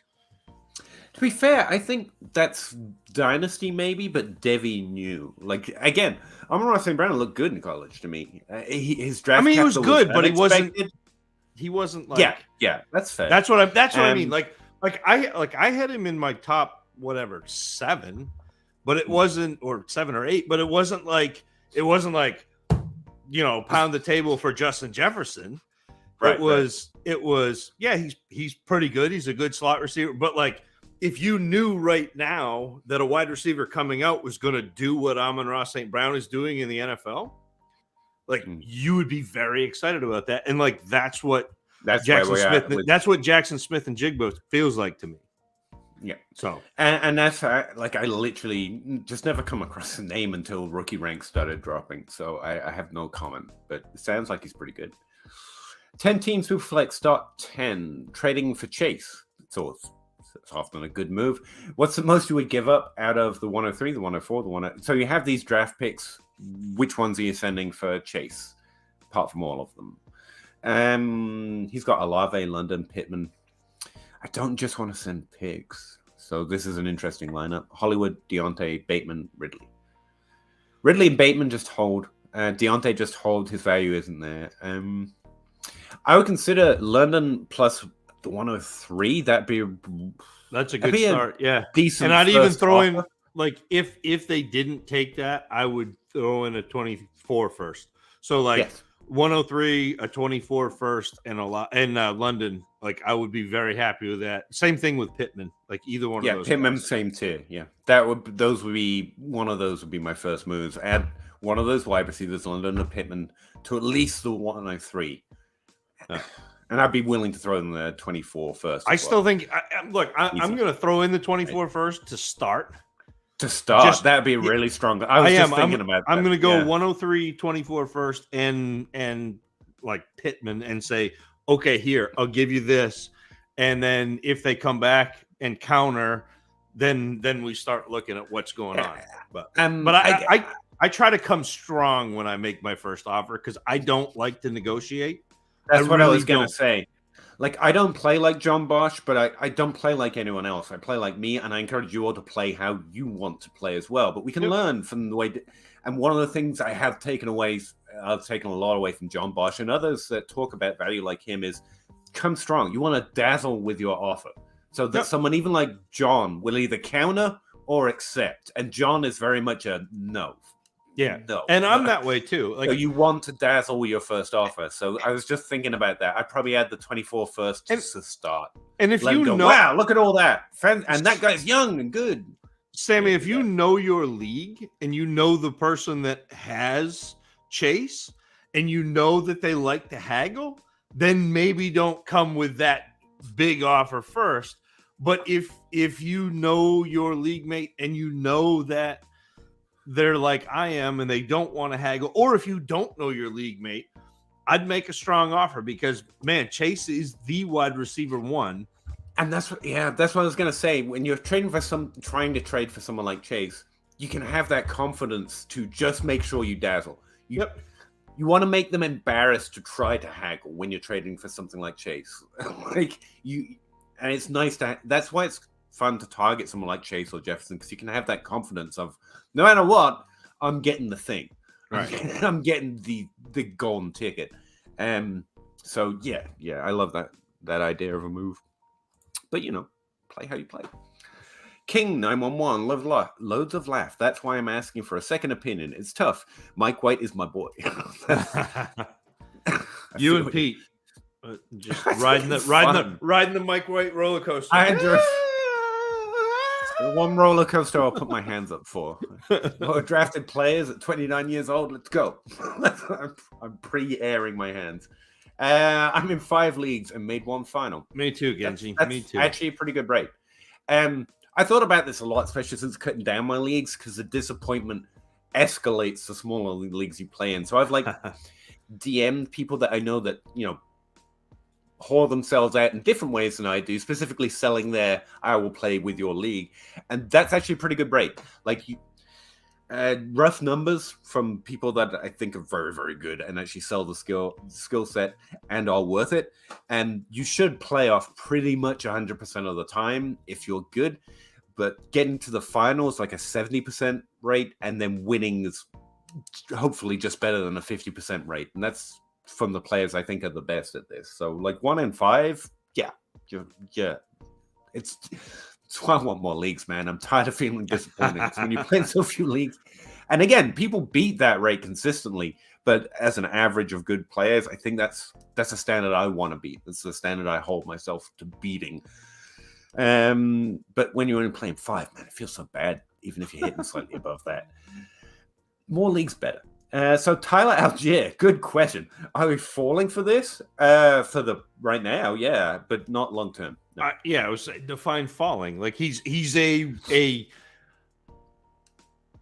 replacement level running back in a replacement situation. In a replacement role, expect. doing well, because that's what I mean. It's the same thing that you saw in Houston. Like that's what those type of Damian Pierce, Tyler Algier, like that's what they do is when they play, they're going to be fine. Alexander Madison.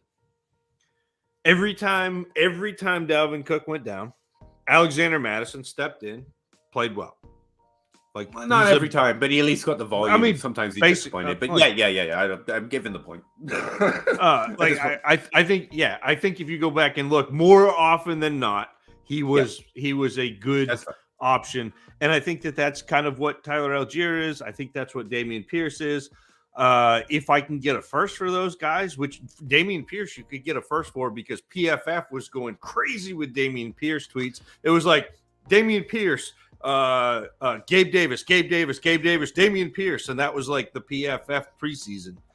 And actually, there's a similar corollary to the wide receivers in this class, where I think we've seen the upside for most of them. Set for maybe Treylon Burks. Like, he's the only one I would trade into expecting to see higher ceilings for. I mean, London didn't exactly kill it, but we know, especially through the start of the season, we know what his range of outcomes is. He could hit the top 12. Olave's almost got there this season. Wilson, it's in the range. But, like, how to say this?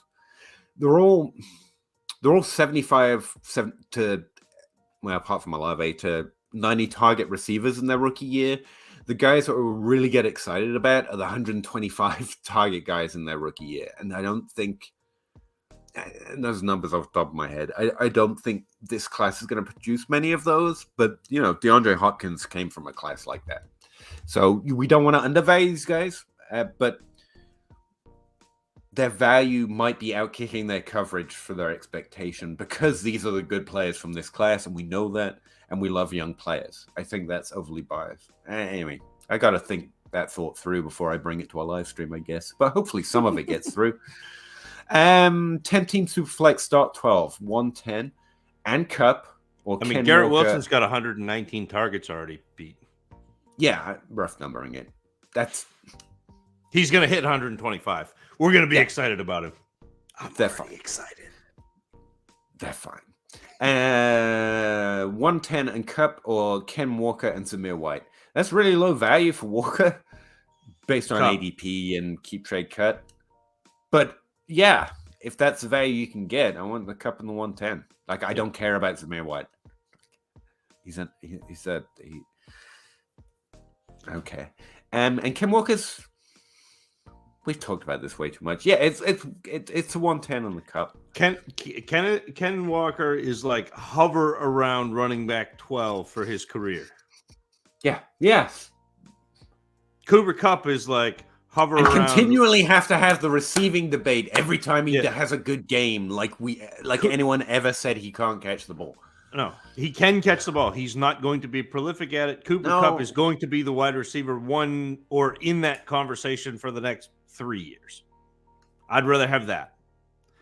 And a 110 mystery boat. Why not? Yep. Give me a mystery boat. Yep. My home league redraft has been going since 2010. We were in high school. Nice.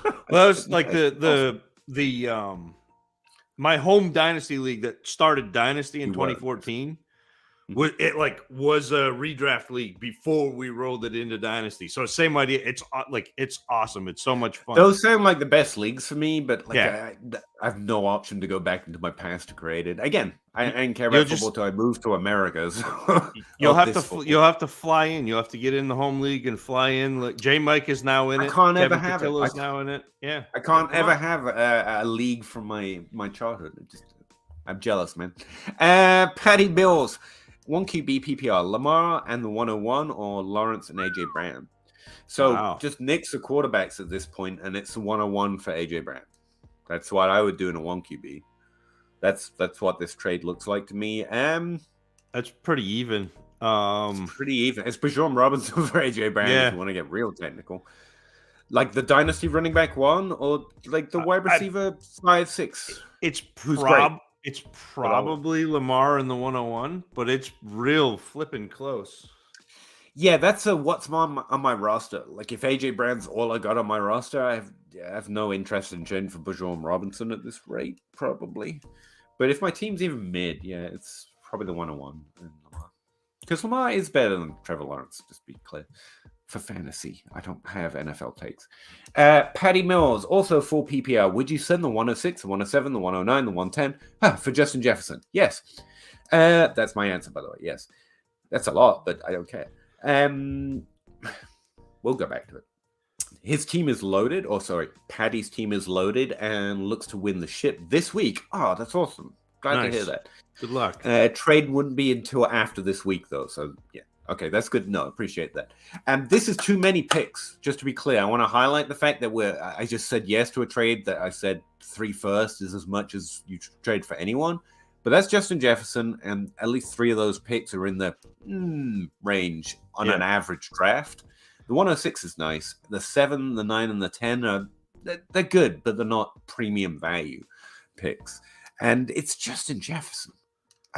Again, it's nice to have that confidence of I am getting the thing that we're always looking for, the premium level elite player. He's young. He's going to play for the next 5 years and be good as long as he's not injured. Like I love that.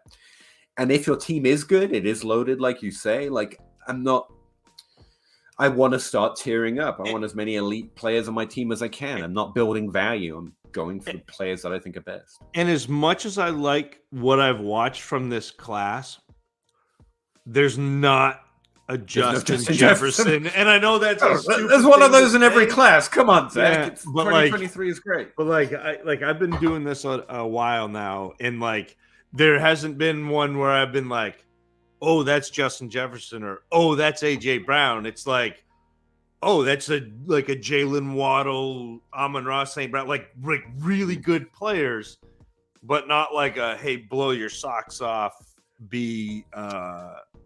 And to be clear, Justin Jefferson didn't blow my socks. I really liked his profile, but I always have to point out, like I ranked CeeDee Lamb, and then I ranked Jalen Reagor, and then Justin Jefferson in the same tier, and I ended up with more Justin Jefferson that year for that reason, actually, because pretty much everyone had it that way. But I can't say his profile clearly stood out like Zach is different. I thought it was premium tier, but I thought there were several. But I had to buy all new socks. I now know. I had to go and I was like, I need 4 packages of socks because Justin Jefferson. The thing about that year, though, that all 3 of those profiles were gold to me. They weren't an average draft class tier 1 for me. So Justin Jefferson was well above average. I have to point that my tiers didn't work as well as your. But it's not. I mean, it's not like it's different. And again, CeeDee Lamb was there too. Those are the 2 best players I've watched since 2016 or 2015.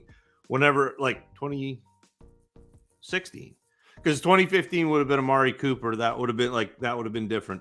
But yeah. So 2016 on, it's Jefferson, Lamb. Actually, I can find that. Jefferson, Lamb, AJ Brown, Chase, and Rondell Moore were tied. Corey Davis, DJ Moore, and Devontae Smith were right in a tier. James Washington, that we don't talk about. Cortland Sutton, and then N'Keal Harry. So I was once asked what was the best profile I'd ever looked at. And the real answer, by the way, basically all my profiling, if you want to sum up in a sentence, a wide receiver, is comparing these wide receivers, what they did on a major adjusted basis, to Calvin Johnson and Demaryius Thomas. Those are the 2 best profiles, but that's not the in good faith answer, because people are really asking about relevant players, not the players that set the benchmarks. And CeeDee Lamb was one of the cleanest profiles I'd ever seen. That's the level of tier I put Justin Jefferson in. Yep. Jamar Chase was the easiest 101 ever, but we had to understand the context of his production if you knew nothing else but what you looked at in the numbers, because of the way his career went. But there was no question, but his profile wasn't nearly as clean as CeeDee Lamb's. Right, because he sat from the way I do it. Yeah, exactly. And it's just I don't have as much of a I got a whole hand-wringing video of a Jamar Chase on my YouTube channel. It's like, I was right, but it looks silly that I ever even attempted to pretend to give credence to the hand-wringing, because we all knew. Yeah. So, yeah. But just Jefferson was like in the tier with CD Lamb, and CD Lamb's the cleanest profile I've ever seen. The reason I had questions on Justin Jefferson is because I do listen to other people. And there were way too many people who were like, not his wide receiver one on his own team. And then I went and looked, and I was like, well, that's not the same thing. Come on. That's not fair. But still, because there are other dissenting opinions that are people that do hard work, I was like, okay, I'll adjust him down a little. And Jalen Reagor had the combine over both of them, to be honest with you. And I'm just too stubborn. And the draft capital, and I was like, all right, I'll put Justin Jefferson at the bottom of this tier. But he wasn't a very premium tier one. But we've gone way off the point here because I want to console myself on having Jalen Reagor. Anyway, rather start DK over Mike Williams. I think that's fair. Then do it, man. To be clear, always do that feeling. I'm sorry. Metcalf is 41. Did I say the opposite? Yeah, Mike Williams is projected over DK this week, but it's close enough, especially that you do what you think. Edge adjusted production is better. So yes, I think so, obviously, but it's to what? Like Travis May does peak production, used to do it for RotoViz. I'm assuming he's still going to do it for Mojo, but and peak production isn't just look at the best year. Otherwise, Travis wouldn't be as good as he is. But there are other ways of looking at it that have very good results. What up, homeboys? Hey, Hope, 24 hours. How you doing? I feel like I'm being too loquacious today. I am talking way too much about every little comment. That's how I'm doing. Senior Long Johnson. Where is Balokai at? That's that name I had trouble saying early. That's that's a Key and Peele skit, Pete. Oh, that's what, I've never seen it written. I've never seen it. I know what it is. It's a teacher sketch. Got it. Yeah. Love Key and Peele. 102, 107 for 101 is fair. I'd rather have the 101, but I would love to do that trade to get the 101. Put it that way. Yeah. I think most people sitting on the 101 will probably be like, especially now when the draft is what's next. They'll be like, wait. I don't think it gets it done, but it would be something I would like to do. Rounder, watching on Twitch, appreciate you. And I have the 102, the 105, and a playoff first. Chase, Waddle, Debo, Bateman, Mooney, like a lot of these players. Tony, for wide receivers. Running backs are weak. Akers, Robinson, Pierce, all trade candidates at this point, like for weeks. But Akers is doing stuff right now. I finished 11th in my league. Would you go for Bijan in my case? You're not going to get him at the 102. That's the problem there. Right. Well, if you're asking, would you trade both of these picks to go up to get him? Yes, your wide receivers are phenomenal with Chase and Waddle at the top, and I love Bateman, Debo at their value. Mooney, yes. So I'm curious though. Yes. Whether or not this is a super flex league, what your quarterbacks look like? Because if you're finishing you're finishing 11th with Chase, Waddle, and Debo as your wide receivers. I'm assuming your tight end is no one and your quarterback is retired. In that case, you might have some problems. Yeah, but so that's just information as written. Like your wide receivers are solid enough. I feel like you could make that play because even if you've got nothing else, like there's so much value in your wide receivers. Like you make other moves. Yeah, but more context Zach's right, could change it. Well, and hope that Cam Akers has a great end of the season. That's because Akers could be a prime trade candidate. Damian Pierce could be a prime trade candidate because I think you're going to see more hype with him again next year, depending on what they do. If they draft a running back, you're in a little bit of a if you could add any of those guys to the 102 to get Bijan Robinson, I think that's a go in all situations. Yeah, no matter what the rest of your roster looks like. Yep. It's about the trade when it really comes down to it. But I definitely think your team, just on what I know, is in a position to try for that kind of a move, which felt like that's what your question was. KYT on YouTube. I actually do appreciate YouTube too. It's just I see Twitch so rarely. I wanted to call it out. Half point start 2. Dobbins, Dillon, Foreman, Hasty. If ETN is, I don't think ETN is going to be out. I think ETN starts, and you really need to start ETN. Right. Or Hunt. So it's ETN. Well, he said Hasty if ETN is out. So I don't know that he's got ETN. You start Hasty if ETN. If ETN's out, it's Hasty. To me, it's probably Dobbins and then Foreman. I think it's Dobbins and Foreman. Although if Aaron Jones is out, then maybe that's what I was going to say, because he didn't practice this week either. Yeah. Right now, I think it's Hasty and Dillon. Hasty if ETN is out, and Dillon. I think Dillon's going to be your number 2, even if Aaron Jones isn't injured, to be clear. Like, I think he's the second option, and it's really whether Hasty starts or you have to pick Dobbins. That's the question here. You start Dillon no matter what, and it's Hasty or Dobbins, depending on how that injury news goes. Rounder, hope Twitch gets questions just like Tube. Yes, sorry. Absolutely. Go down them one by one. I know it might take some time to get there because we're slow and I talk too much. But yeah, I love Twitch. It's just you look good, though, I couldn't build. I streamed for so many hours. Like me and 6 friends, I just sat there to get to the partnership level just because I wanted to. Like, I would love for fantasy content to take off on Twitch because, like, I really do enjoy Twitch. But we ended up going. That's what we. So Pete, so that we could catch some more people to talk to.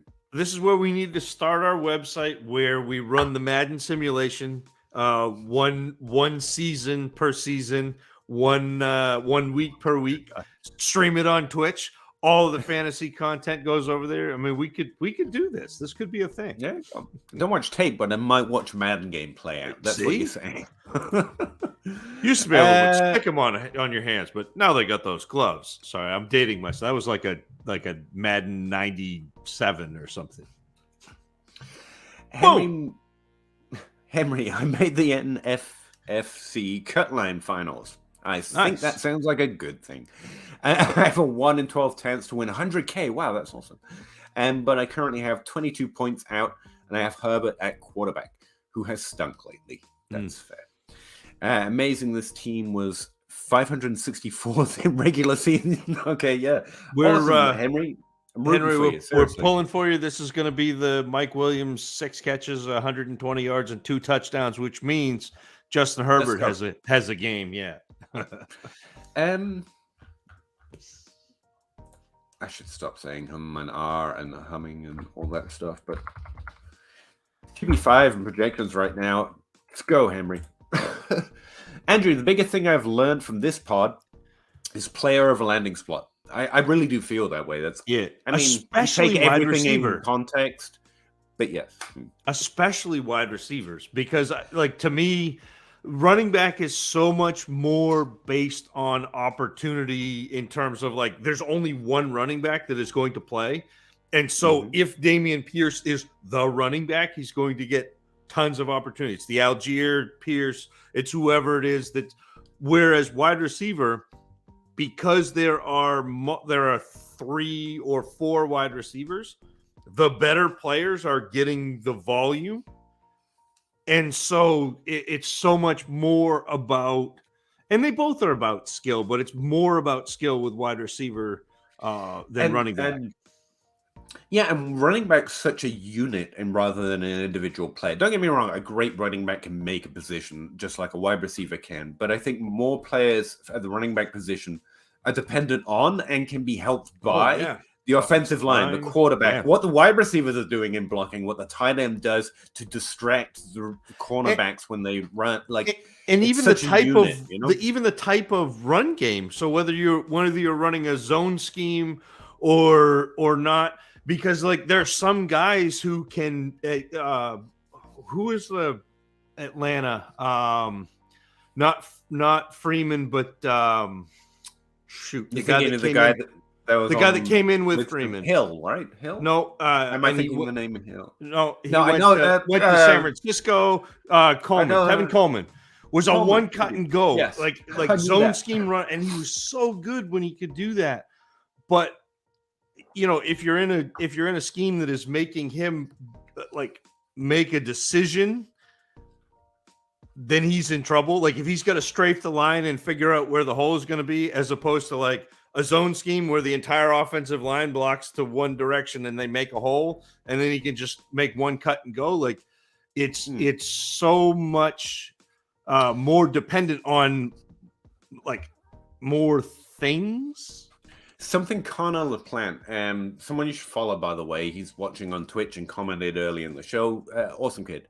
I think we've had him on here. I've had him on my podcast. Yep, he came on here. He was in my Discord earlier talking about my draft hit rate video, and he had a point that wide receiver. What he took away from it is wide receiver is more landing spot dependent, and that's why we get wide receivers wrong. Which is I don't know if I'm right here, but I feel more like Andrew A, and that's what's coming out from this show apparently. That wide receiver is less landing spot dependent because of the results. Because we're drafting based on an interpretation. AJ Brown. And then AJ Brown's like, it's me. It's not the team.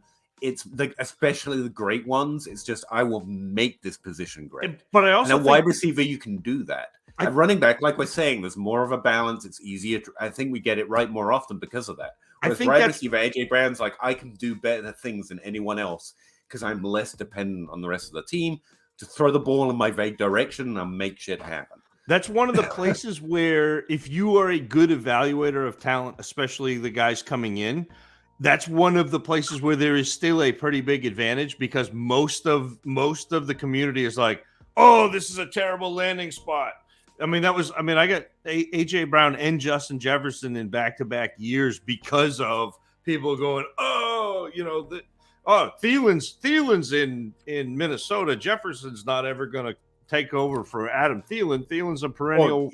They just drafted wide receiver in the first round, so that lower draft capital Diggs and Thielen, they're not going to do nothing. So, but I think that's a place where you can take advantage, Andrew, of the temperature of Dynasty and we're a little pig-headed. We get narratives stuck, and sometimes the narrative is just a nice story. It's not actually the truth. So I appreciate you, Andrew. You're actually taking something that we mean and want you to take away. And I realize it's probably hard work to drill down to all the nonsense we speak to something useful. So I appreciate you doing that work, man. LeBron's traded Zach Wilson. Always a good idea. Before the benching. A 23 first, 24 second for Kyler Murray. Yes. And Rondell Moore. That's awesome. Yeah. Rondell Moore is a good target, by the way. Just now you've already got Murray. I think Rondell Moore is undervalued, like supremely undervalued right now. IDub, excited that Booty. How do you say it, Zach? I like Booty, but that's fine. Either way. I want to say it without sounding like a snob. Is that possible for me with my accent? I don't know. I mean, you got to put your pinky finger in the air when you say it. You're good. Right. Yeah. God, I hope he's bad or I'm going to say this name for years. Reversed his decision. Yeah, someone mentioned earlier. It's really interesting. The interesting thing with that is oftentimes I think players get inside information about being a first-round pick. And with him reversing a a it seems to me like somebody has someone spoken about hit rates or contract signings, and then but the other part of it is exactly what you're saying. His manager's been like, actually, we've looked and we think you're getting a better if you come out this year. And the other piece to that is as soon as he declared back a month ago, the quarterback who he was not really in sync with said, "Oh yeah, I'm coming back too," and then he changed his mind and said, "Nah, just kidding." So like there are probably multiple factors, but I would be surprised if somebody hasn't been in the ear of his agent and said, "You should come out because somebody is going to take you." There's definitely been a conversation. Obviously, something's changed. Yeah, and just hopefully agents are good at their job, and he's making smart decisions for his future. A component of it is at least going to be his expectation in this draft. So it's some sort of an insight. Again, it's like Josh Allen saying, "If I get drafted, will I get drafted in the first?" Yeah, I'm declaring. And Buffalo, like smart. Yep. That should definitely be part of it. Baker Kid 2, 10-team, 1 QB, just traded Trevor Lawrence for Kyler Murray and a 23 first. You got a first back with Kyler Murray. That's nice. And yeah, you're right. You love Trevor Lawrence, but his value feels good. But again, it's Murray's value has fallen rather than Trevor Lawrence is too high. And the best part about this, Baker Kid, is that it's a one quarterback. So you got the quarterback with the highest upside. I think Kyler Murray's legs highest upside. Plus, you got a first back. I love that. I think that's a great move.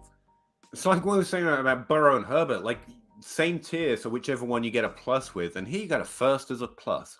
Like that a lot. And did this announcement happen while we were streaming? Because it seemed like it came in a Sunday. It was this is just before. He knows. No, Trevor Lawrence will only be better. Again, he's been great. He probably better how, but yeah, he's going to continue being good. Purdy is a third string, and rookies don't perform well. Carr's gonna be a quarterback somewhere. He's probably the Jets will sign him. That'd be perfect. Yeah. And he part of what I stole from John Hogue in all the mess of stupidness John Hogue speaks. He does have a point that quarterbacks of even Derek Carr's level are going to start. There's not a plethora of Andy Daltons.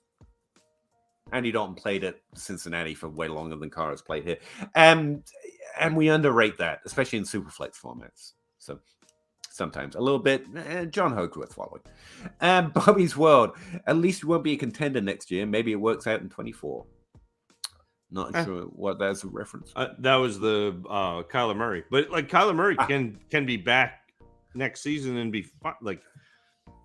Again, we got like a 10-year window for him just to start of their career at quarterback. So Carr to the Saints would be another good I mean, I don't think Carr is a great quarterback.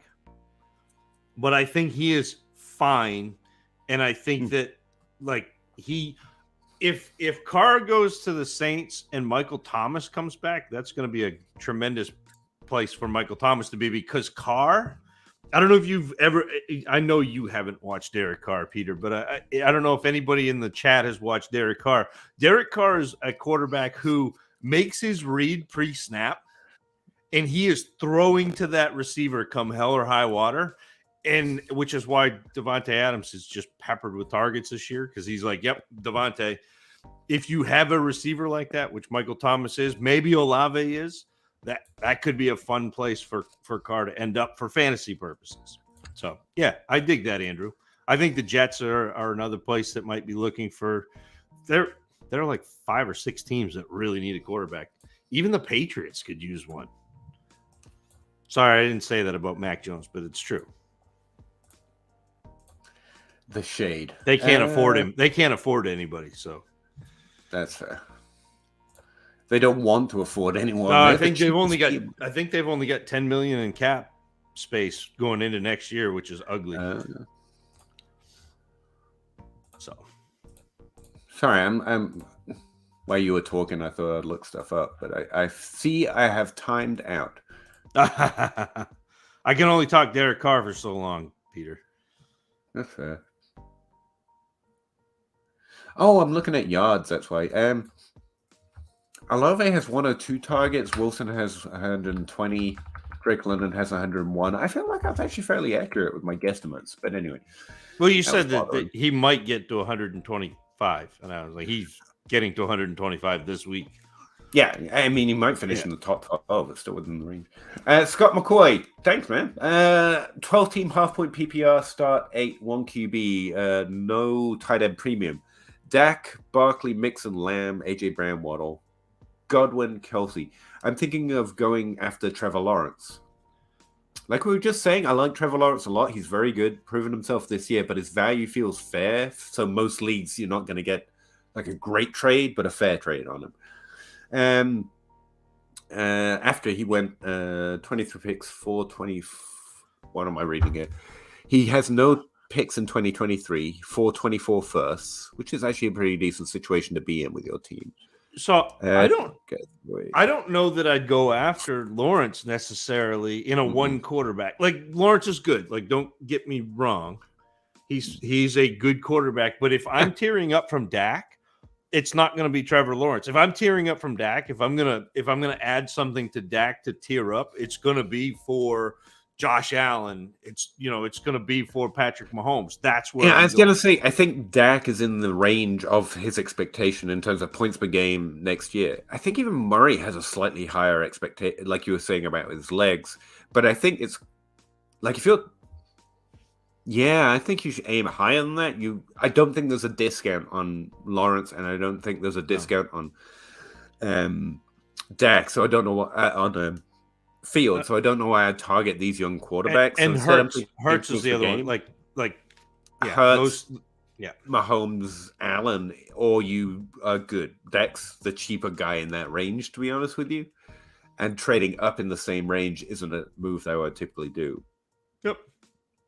And especially at one quarterback, you don't like you want that Josh Allen upside. That's the only play that one quarterback provides edge in a one quarterback. So, but that's me.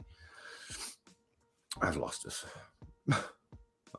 You're back to Yeah. Dustin Stevens. Thanks for the suggestions, guys.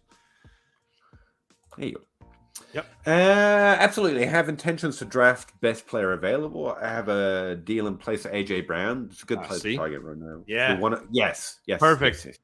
Do that. Big booty. I'm not going to be able to get the big that guy bets.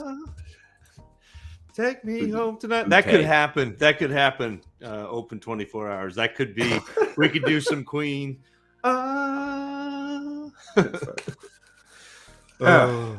In a tight end premium league, I'm sorry, would you flex Dalton Schultz, Amari Cooper, or Zay Jones? I don't think I'm flexing Schultz. Even it depends what the premium is. Maybe Schultz is starting. I don't know. It's probably Amari Cooper. I think it's Cooper. But it depends what the premium is. If it's like 2.75, I might have a different answer. But right now, I think it's it's Cooper. Zay Jones is solid though. Let me just check that. I mean, like Schultz, you're hoping to get like.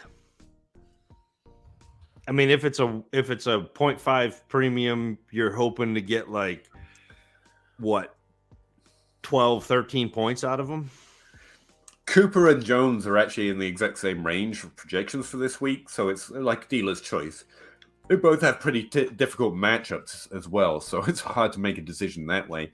I don't think I start Schultz over either of them, though, unless that tight end premium is like kind of way too high.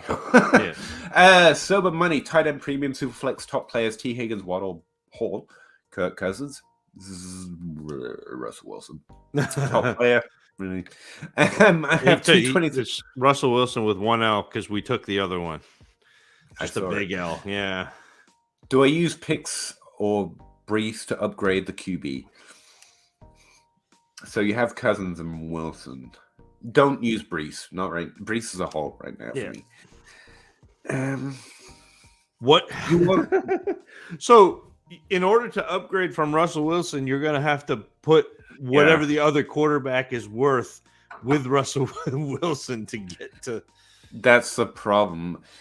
I don't think there's not a quarterback I really want to target right now that's value is so misvalued on average in most leagues. Yeah, Zach said it. I don't think there's one you could target without just adding Russell Wilson to the value of that quarterback. Yeah.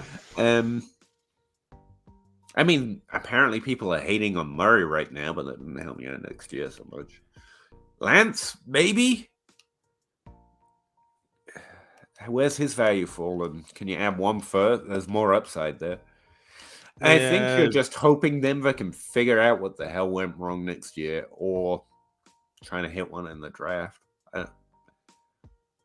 Because you don't want to trade T. Higgins or Waddle for that. You don't want to trade Brees Hall right now. Yeah. If you want upside at quarterback, you're adding something to Cousins to get into a higher tier. I think you just kind of have to stomach having Wilson at this point or trade him away for what, even in a super flex. So here's my question. Nothing. Do you think Mike White? Well, so it's, to me, the guys that I'm pivoting off of Russell Wilson for are going to be like Geno Smith and Daniel Jones, because they're like in that area, but they can be top 15 quarterbacks. Like, they're not going to be great, but they're going to be okay. Couldn't you see a bounce back? Like, I don't want to be this guy. I don't want to make quarterback arguments in general. But, like, it's possible Wilson isn't as terrible as he is this year. Hackett and more canned. Yeah, it could happen. Yeah, and more of what he wasn't, not what he was in Seattle, but more of that than we've seen so far. Yeah. As much fun as it is to make fun of him, and it is. I think I'd almost rather write that out, but I wouldn't add picks or Breece Hall as much as it would take to upgrade from Wilson. I think that's too far down, and that's how far we've fallen. Sorry, Silverman. 4 picks for one player is a lot. Yes, it is. But again, it's just that was Justin Jefferson. Yeah, all of them were outside the top 5 picks. Yeah. Andrew A. And I think that, like, so picks, not all picks are created equal. And when somebody says a first round pick, the 101 through 103 or 4 are different than the 107 through the 110. Just like strictly hit rate, like not and the caliber of player and like our ability to pick out. So like there may be a player available from like 108 to like 204 that is a top tier player, but our ability to pick out which one it is gets significantly worse. And so you take that shot and you end up with a bad one. And you already know Justin Jefferson is the best wide receiver, or at least if you're like at least in the top 2. Like if we're gonna have a conversation, like it's either Chase or Jefferson, full stop. So you already know that you're getting that. Andrew's mostly concerned about, is Cousins still throwing them the ball next year? I don't know, but you already told us our answer for this. Like, I'm probably going to bet on the player 9 times out of 10. Yep. Derek Carr's a free agent. I feel very comfortable with that. Yeah. And so there are options without them having a hit on Burrow in the draft. But the second part's interesting to me. Do you value Chase because of Burrow? No. No, I value Chase because of Chase. Same way. I think that's helpful. I mean, Burrow's good. He's also got a good quarterback. Yeah, but that's not 5% of what I think about him. If you were trading for the above today, right? So but like we don't know the future for any of these guys. Like the first game next season, Burrow could get hurt and Chase is running with the second. Like you don't know that, so you bet on the player. I think this is an underrated part of why we trade running backs and trade for wide receivers a lot. It's because we can bet on the player a little bit more than the situation at the one position. It's a small part of that equation, but it is. So yeah, that fits into some of the other things we're talking about as well, where you trade running backs for today, that situation. You trade wide receivers because you can have slightly more confidence that doesn't matter, if you know what I mean. Slightly, not infinite, not like Devontae Adams is perfect this week because Derek Carr doesn't matter, but it's less of a factor than if you pick up Ken Walker and put him on the Colts or even another mid-team. You'd be like, a little less certain. Right. Not uncertain, but a little less certain than I would be if you picked up Adams or you removed Derek Carr, for example, from Adams' equation. I don't know, such a nerd. Steve, hey Pete and Zach, hey. Did I mention that Russ wasn't here? I feel like I did. Hey Pete and Zach, hope you're having a good holiday season. I am, thank you very much. And thanks for grinding through. No problem, Steve. Thanks for talking to us. Otherwise, this would be not as fun. Any fun New Year's Eve traditions? I've been lifetime lax on New Year's Eve in general. I don't really understand it as a holiday, but I always did take the excuse to have time off work or school. No, unfortunately. Yeah, I'm 41 and have a 9-year-old and a 7-year-old, which means I'm probably going to be in bed at like 8 o'clock for New Year's. But I am excited about this weekend, quasi excited. I'm going to try not to get hurt, Peter. They have an alumni basketball game at my high school, and I haven't touched a basketball in like 3.5 years. And they were like, hey, do you want to come play? And so, of course, I said, yeah, sign me up. So I'm going to go play in an alumni basketball game this weekend. So that'll be it'll be interesting. Since having kids, we have tried to create traditions they could look back fondly on. So you try to do that, and we've tried with New Year's Eve, but we got nothing. Neither of I am no longer a big drinker since I left college. My wife doesn't care, so it's not like the parties are ever of interest. We have like always watched the ball drop. Like, kids, it's about to drop, especially in America. Like, can I just? Is this an Emperor's New Clothes thing? I feel like I've been keeping this in, and like because I'm worried that people are gonna hate me for it. But that is the most underwhelming, disappointing. Every year, it's like the ball's dropping. Like, why is this a thing? It's because we have nothing else. Like, no one made a good one, so everyone Emperor's New Clothes is the ball dropping as a thing. But yeah, we've watched that with our kids, but we literally wait till. Oh, it's 30 seconds. I don't want to watch any more of it than that. And we turn it on and the thing goes. We all pretend like it's a thing, but no. Just whatever my wife and kids are up to, I'll be around. That's pretty much my life. It's what I want it to be. Stefan Peterson, I offered Cup and the 102 and the 110 and the 201 for the 101. Okay. And the person still said no. Why do people suck? I really those got to seem make like two different questions. Video. Yes. I have to make my trade video. Russ gave me an idea for how to and I don't do trade advice. That's Russ.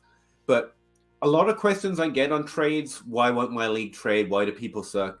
I'm sorry, man. I'm looking at the trade and I'm like, at this point, when the draft is the next thing and the value is only going to go up and Bijan Robinson is the 101, I don't know. I accept this. I don't think this is a walk-away win for them. That's why.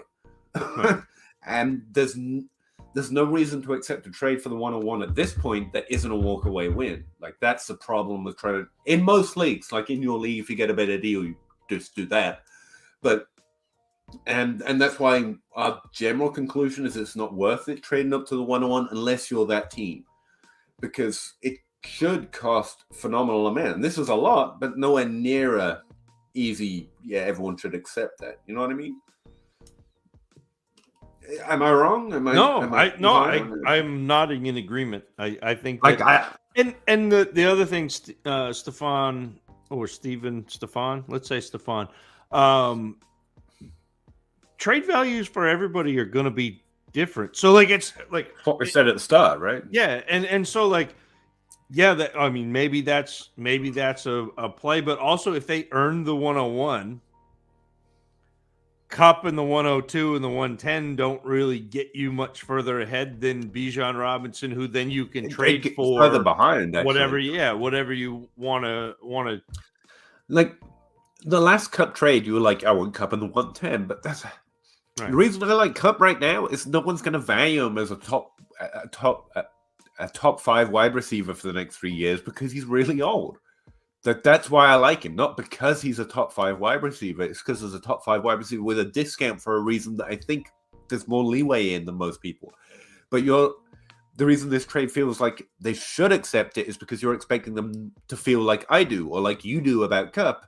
But the reason we like him is because most people won't. So you're trying to get both. And again, the subject of that trade video is going to be the reason people suck. The reason people won't accept trades for you is we're doing this having it both ways thing. You can't think everyone's silly for undervaluing old players. Therefore, everyone should overvalue my old players more than they like. We can't have it both ways. We can have discounts on the old players, or we can have full value for the old players, and both don't exist at the same time. Sorry, Zach. I know we're getting on. We're gotta move. No, you're all good.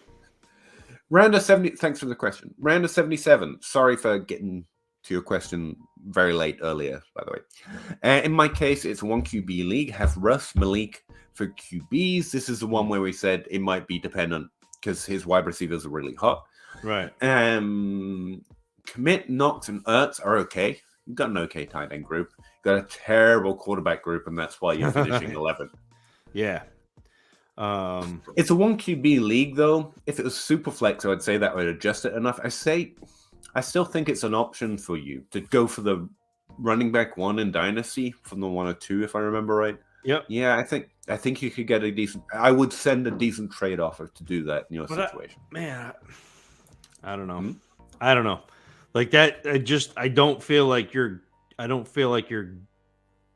feel like the price you're going to have to pay to get up to Bijan Robinson is going to be better spent going and making your team better. Maybe. Than because going to get Bijan Robinson, you're consolidating into one player, right? Yeah. If your quarterback is Russell Wilson, like that's your starting quarterback, and I know it's a 1 quarterback league, but if your quarterback is Russell Wilson, you're probably in trouble. That's so again, like I would probably look at the playoff first and see if I can move it to get a quarterback. I am looking at the 102 and thinking I can either take the number 1 wide receiver or I can have Jahmyr Gibbs as my consolation prize rather than grabbing rather than trading everything to get Bijan. You can make moves where, again, like Akers, if he has a good finish to the season, Pierce, you could probably pair that playoff first and one of those players and get a better running back. You may be able to get Breece Hall because he's hurt. You may be able to get Javonte Williams for one of those guys because Javonte Williams is still in a little nebulous, place. And so, or Najee Harris is another guy that I might go after. Yeah, because again, people are down on him, but that he's on a team that is young, that is actually ascending, even though people think that Pittsburgh sucks right now. Like they're going to be better. So I think that's a good point. It's a strong yes, but it's right. You don't have a margin for error in your trade value. Right. Like your team isn't great enough that you have leeway. You have to get the right trade, or there are more trades you can make that do more for your team. I think hopefully that point helps.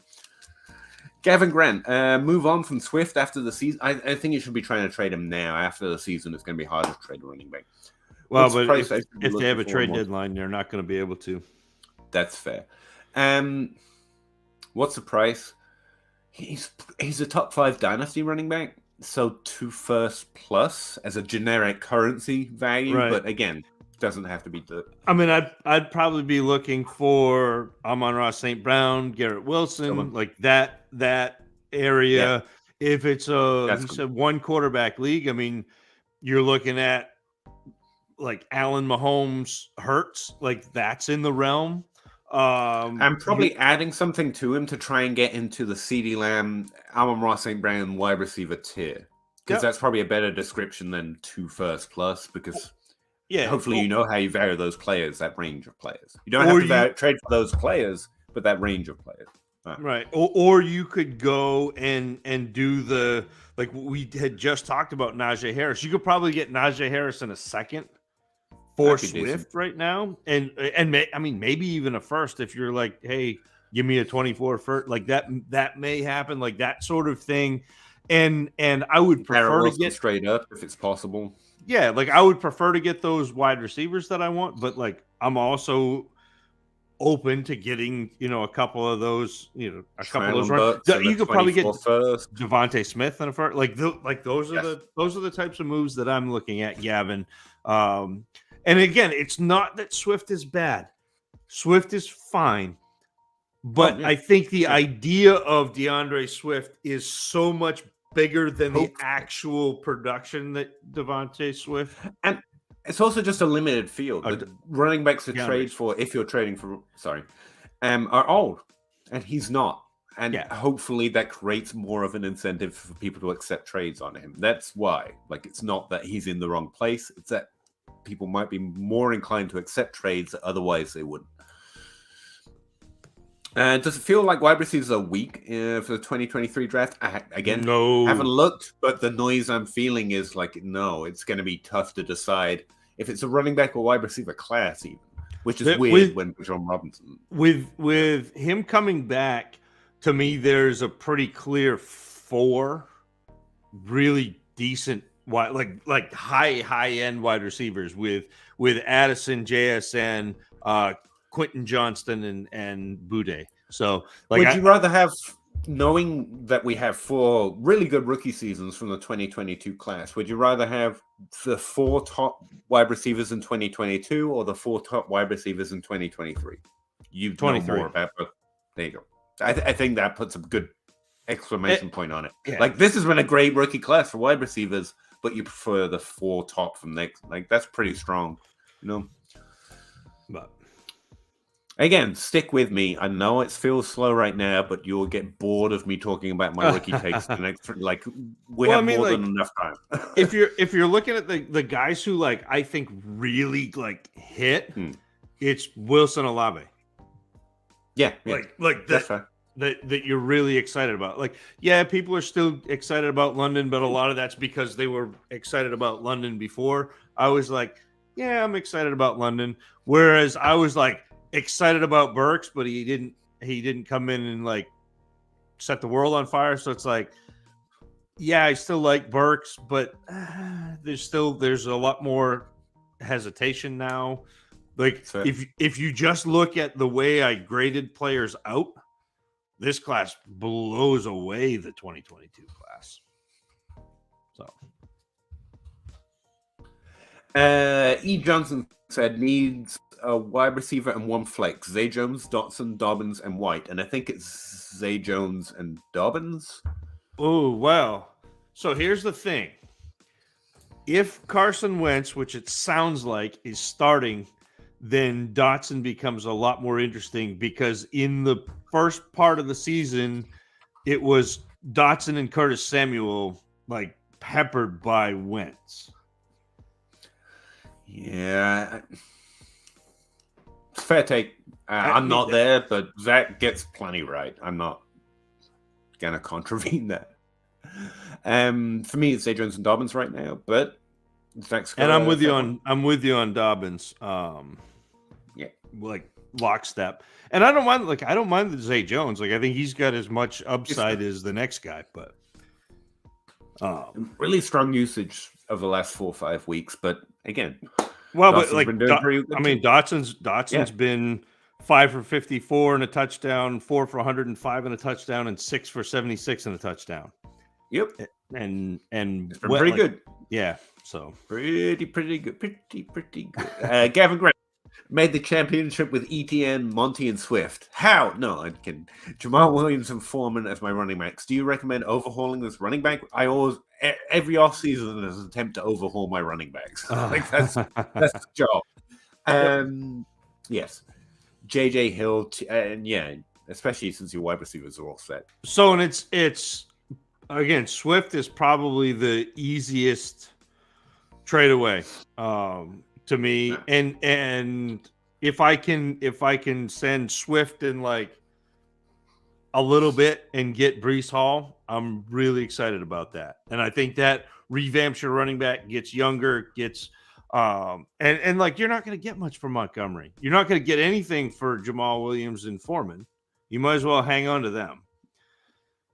Yeah, fair. I mean, Montgomery's the guy that you pair a late first with to move up to like 105 or 106. And like that's what I would be doing with him, and then seeing if you could get another Montgomery. And Gravin, I know how you feel. He says that like obviously, but I didn't think of that either. Like, but that's a good move. Feels like you missed a memo, you know. So my money, I thought in my, I threw in my QB, so you all know why I need to upgrade at QB so bad. Yeah, appreciate it. I also own Tannehill. Pretty sorry, I'm sorry. Yeah, it was AJ Brad all along. It turns out. Hey, Pete and Zach, is there still hope for Elijah Moore? Yes, and there's still a window for trade. Like a second and a third is getting him on my rosters in different years, and I like he's going to be fine this week. Mike White, baby, Mike White. There you go. Like it's literally like I am just a bottom of the road competent quarterback. Yeah, I'm riding my white. like that Jets offense. The fact that Corey Davis, who's actually a really good football player, like he wasn't what we thought he was, but he's a really like decent football player, is the wide receiver 3 on that team. The Jets offense is legit. They just have not had competent quarterbacks. Mike White is like the very bottom, like if you're doing, the sedimentary layer. Discount Andy Taunton. Yeah. Discount Andy Taunton. I like that. Yeah. Gavin Grant, gross. I know, but Ahmad Rojo, Chris Evans, Gaskin, or Breeder in Dynasty PPR. Yeah, that's not looking too hard. Looking to stash a guy that could possibly hit.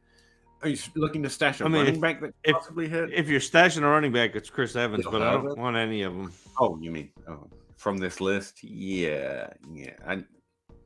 You just roster many terrible running backs that are terrible right now and hope one of them hits. But yeah, churning running backs is an off-season activity. Yeah. You guys are my Dynasty favorite show. Keep it up, gents. I really appreciate it, man. Thanks very much. You, yeah. ETN long-term outlook. I feel like I got it right, and then he disappointed for a few weeks, and now it's all up in the air, so my take isn't as firm. He's going to be a top 5 Dynasty running back, but I'm not sure everyone's there because it's been disappointing the last few weeks. Again, he should regress if healthy this week, like in a really strong way, in which case I think he'll be overvalued again by the time the offseason hits. If he goes off for 3 touchdowns this week, right, we're in it. But as it is, his value's fair. I think he's going to be a top 5 Dynasty running back. It's like what I was just saying about Swift. He's in that tier and not old. And that Dynasty players like that, even if it's a running back, and I am more willing to sell that. Long term, he's going to be the starter next year. He's young. He's a pretty good, competent running back with draft capital, and we should like him accordingly. I'm just always looking to churn those running backs. Without looking, what would you guess he is as the PPR running back? I actually know. I just wrote it up. I think, well, per game. Last time I checked, I don't know. Running back 20 per game. 25. Oof. Yeah. So like he's good, but again, it's the Hasty took DeAndre Swift. Yes. It's the idea of ETN is going to be more valuable than the actual ETN. Please remember, the reason I just went through that schizophrenic talk about his value is because when ETN had his first good week, everyone on Twitter, on my feed at least, all the content were like, haha, I told you, top 5 Dynasty quarterback. And I was like, I think that's going to fall. And literally no one was open to that reception. It was a great sell window. Well, and knowing the future, not knowing the ETN, or saying ETN's bad, it's easier to predict those windows and whether his points per game in week 3 next year is going to be great. And again, like the ETN is the player that I would say, okay, if I've got the 105, I would pair the 105 with ETN, or the 106, pair the 105 with ETN and go trade up for the 101. Because I think that's pretty close to getting it done. I think people are excited about ETN. You're getting a running back, a top 5 Dynasty running back to give up Bijan Robinson. That's the move that I would make, Gavin. And it's not that I don't like ETN. It's that I would rather have a Saquon Barkley level talent than a Travis Etienne level talent. And Etienne is still he's probably running back, 6 or 7 through 16, I think, if he gets a whole season. Like, he's fine. He's a good running back, but he's not, he's never going to be a Bijan, Saquon, or probably won't. I mean, he could. He's got the pass catching. Although I don't think he's a great pass catcher. I think he caught a lot of passes. He's okay in all respects. What we're waiting for is someone to think that he's better than that. He's like good Ronald Jones. He's good Ronald Jones. As long as his values in this, it's pretty good region, then he's fine. Yeah, he's fine. But if anyone goes higher than me, I want to get out. Gavin Grant, think there's any merit to T. Higgins off-season trade talks? Hadn't heard. I don't keep up with much news. It might be clear. We are going to have to get more active on that, especially while projecting psychology or the windows we're talking about, because the NFL is getting more trigger happy with that. Yeah. And it's not nothing. But right now, I'm still in I'll wait to see more smoke before I believe this. And I haven't heard anything about that. So it hasn't been like pulsing on Twitter yet. Right. So, yeah. ETN needs to gain some weight. I mean, maybe he's got the Le'Veon Bell arc coming, but so I'm not going to dismiss it. But he's a pretty big boy. No? Yeah. Purdy or Wentz as a second QB with Herbert in finals. I would start Purdy. Ooh. I think it's the way channeling your inner Russ. I am. I'm riding the Purdy roller coaster too. I mean, it's a terrible playoff season. Don't get me wrong, but it's also there's some fun. You got Mike White, Brock Purdy. You've got Geno Smith, and Trevor Lawrence. I mean, and Evan Engram. I mean, some of this is actually fun. Let's be honest. I'm just keeping you guys awake at this point. Never, Gavin. I really appreciate the conversation. What are some old running backs you want to buy? I think this offseason, you know the names is the thing. Yeah. You just we don't like them. And so I'm waiting for the value to drop. But Derrick Henry value is going to drop. So is Christian McCaffrey. He was held to a really high value this season, despite the injury concerns and us all knowing that he's good. He was still drafted with strong confidence in Dynasty. And that might back down, even though he's going to be a really good playoff player, just because he's getting older. Saquon Barkley might come down. That's top tier, obviously. But even Joe Mixon, even Alvin Kamara, especially, these guys are going to be. It's all those guys. It's the 2017 class. It's a 2017. Galvin, McCaffrey, Kamara. That's the guy. Like that's what it is. It's that group. And throw in Derrick Henry, who was the year before that. Like that's what it is. All right. This is a painful question. In some respect, who has a better year next year, Albert O or Kendrick Bourne? It's Kendrick Bourne for life. Kendrick Bourne for life. Oh, I'm never backing down. Off my Kendrick Bourne is pretty good. It's fine. He's a pretty good player. There was you probably didn't see this because you're not in New England, but Tom E. Curran, who is a Patriots beat writer, who's actually like a pretty plugged in guy.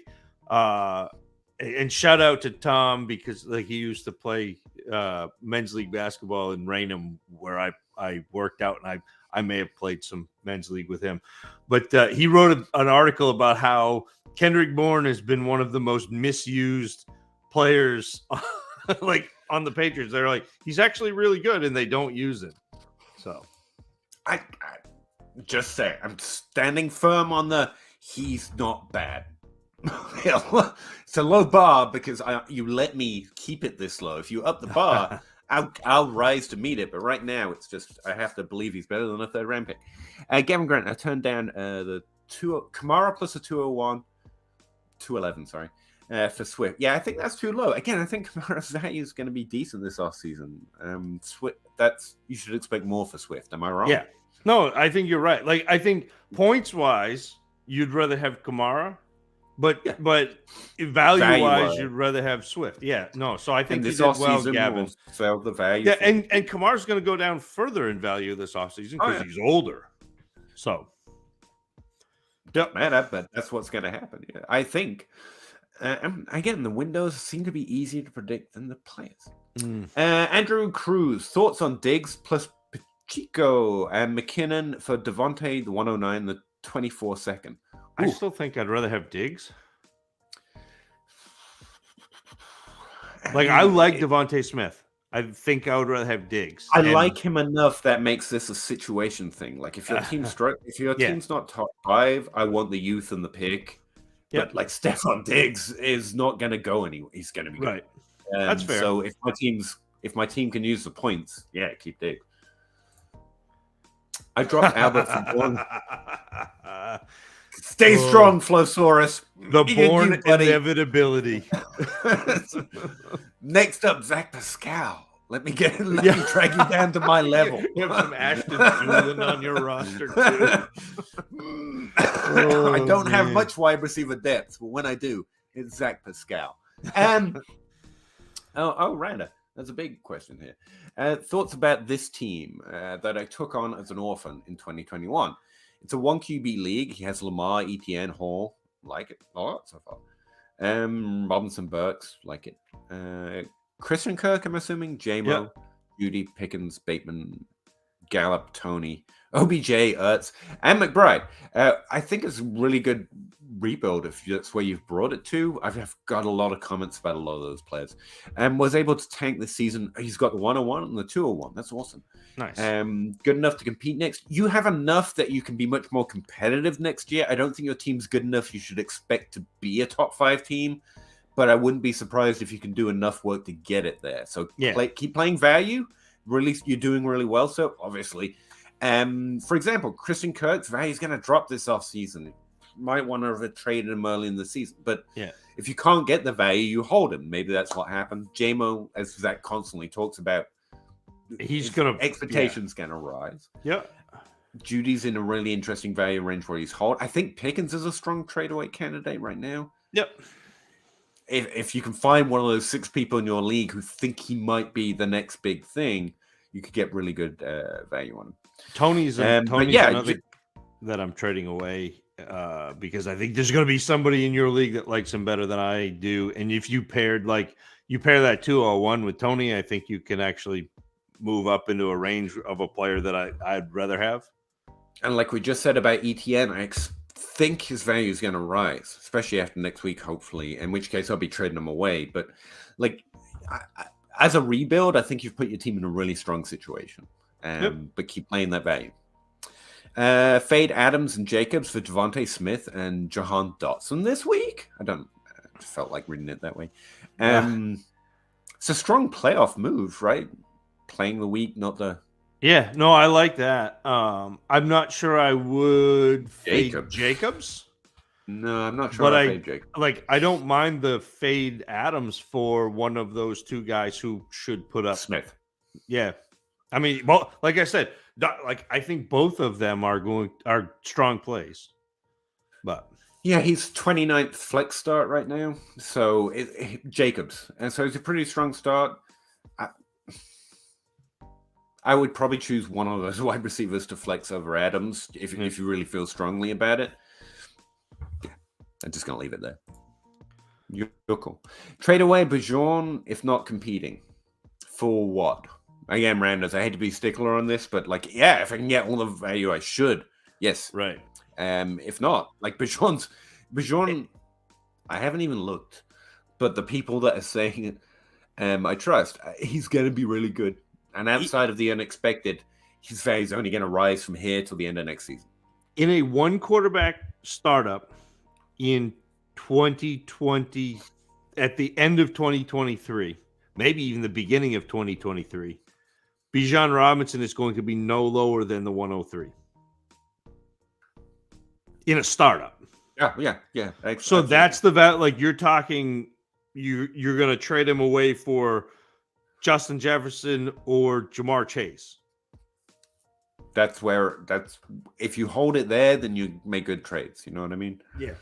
And if you have, like Andrew, I hate to keep calling back to this man, but if you have an opinion that is so wildly different, you think you know of a Justin Jefferson somewhere else, by all means target them. You just add the extra in picks or another player.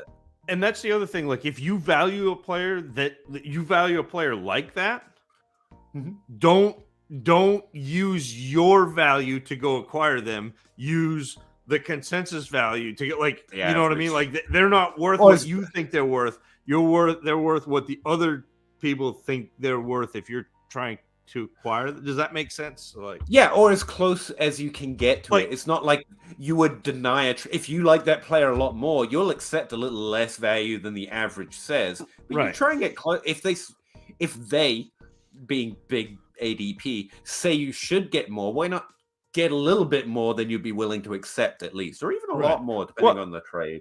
And we talk about this with rookie ranks a lot, where again, I had Justin Jefferson ranked at the top of his class, you didn't have to take him there. You could take him at 107, 108, and still be ahead of where consensus was taking him. AJ Brown, you could draft at 108, 109.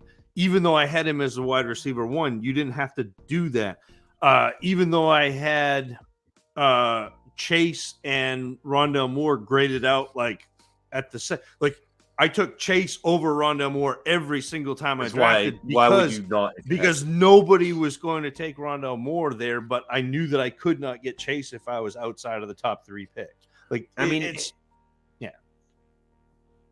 it is a season, so I'll mention it. I like that approach, Zach, but I will say the way I play rookie drafts, I want to trade up to get the players I want, or I want to trade out. So just because my wide receiver that I want is Justin Jefferson at the 105 doesn't mean I'll trade back from the 103. I'll either trade out the 103 or I'll use my second round pick to trade up. If you know what I mean? I'm always heading up or I'm heading out. But what I'm saying is, again, that's not a perfect, but you as don't a have general to go approach up, to a rookie draft. But you don't have to go up to the 101 to get him. Like you know basically the range, and so that's what I'm saying. Not that I would trade back, because if there's a player I want, I'm not trading down. Just taking them, But again, you combine both, and you get on average. And again, every draft, and you should play it how you play it. But that's how I try and combine that. What you're saying with the fact, not the fact, but the way I like play rookie drafts is up or out. And you they're not mutually exclusive, is what I'm trying to say. Andrew, I do see you, man. For context, he's a contender, but his roster is aging. Again, there's still a range on that, but I appreciate you trying to describe it.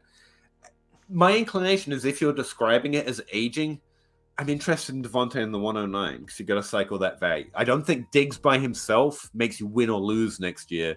And on a roster you would describe as aging, I think I'm interested in that youth, man. Not because Diggs is bad or Devontae has got the same, nowhere close. But when Diggs goes off the cliff 3 years from now, there's no way of recovering that. And so you try and get out before it if your agent is roster. Does that sound fair? Like, I'm not saying you have to do this, or that you should definitely not. But me personally, in that situation, I will incline towards the value, because most teams in most leagues should be inclined towards value. Like, there's one winner in each league, and it's normally, especially this year, not the best team. Not always the best team. Yep. No, I agree. Okay. Clinton Davis. Hey, Pete and Zach. Hey. I made it to the final of my primary league. That is awesome, Clinton. Nice. I'm glad to hear that, man. Good job. Thanks for all you guys do this year to keep us competitive. Again, Clinton, the reason I give myself excuses all the time, you did that. Like, good job. Don't deserve any of the credit, but I was really happy to be able to talk with you over the season. And ecstatic you made good decisions to do this. You did it. My favorite piece of all of this is, even if you're using pieces of what we talk about for theory, you're building your team, and it's fun for us to be able to give you some of the tools. Peter, it's also fun to look over there. I had a comment, but all right. Oh, good job.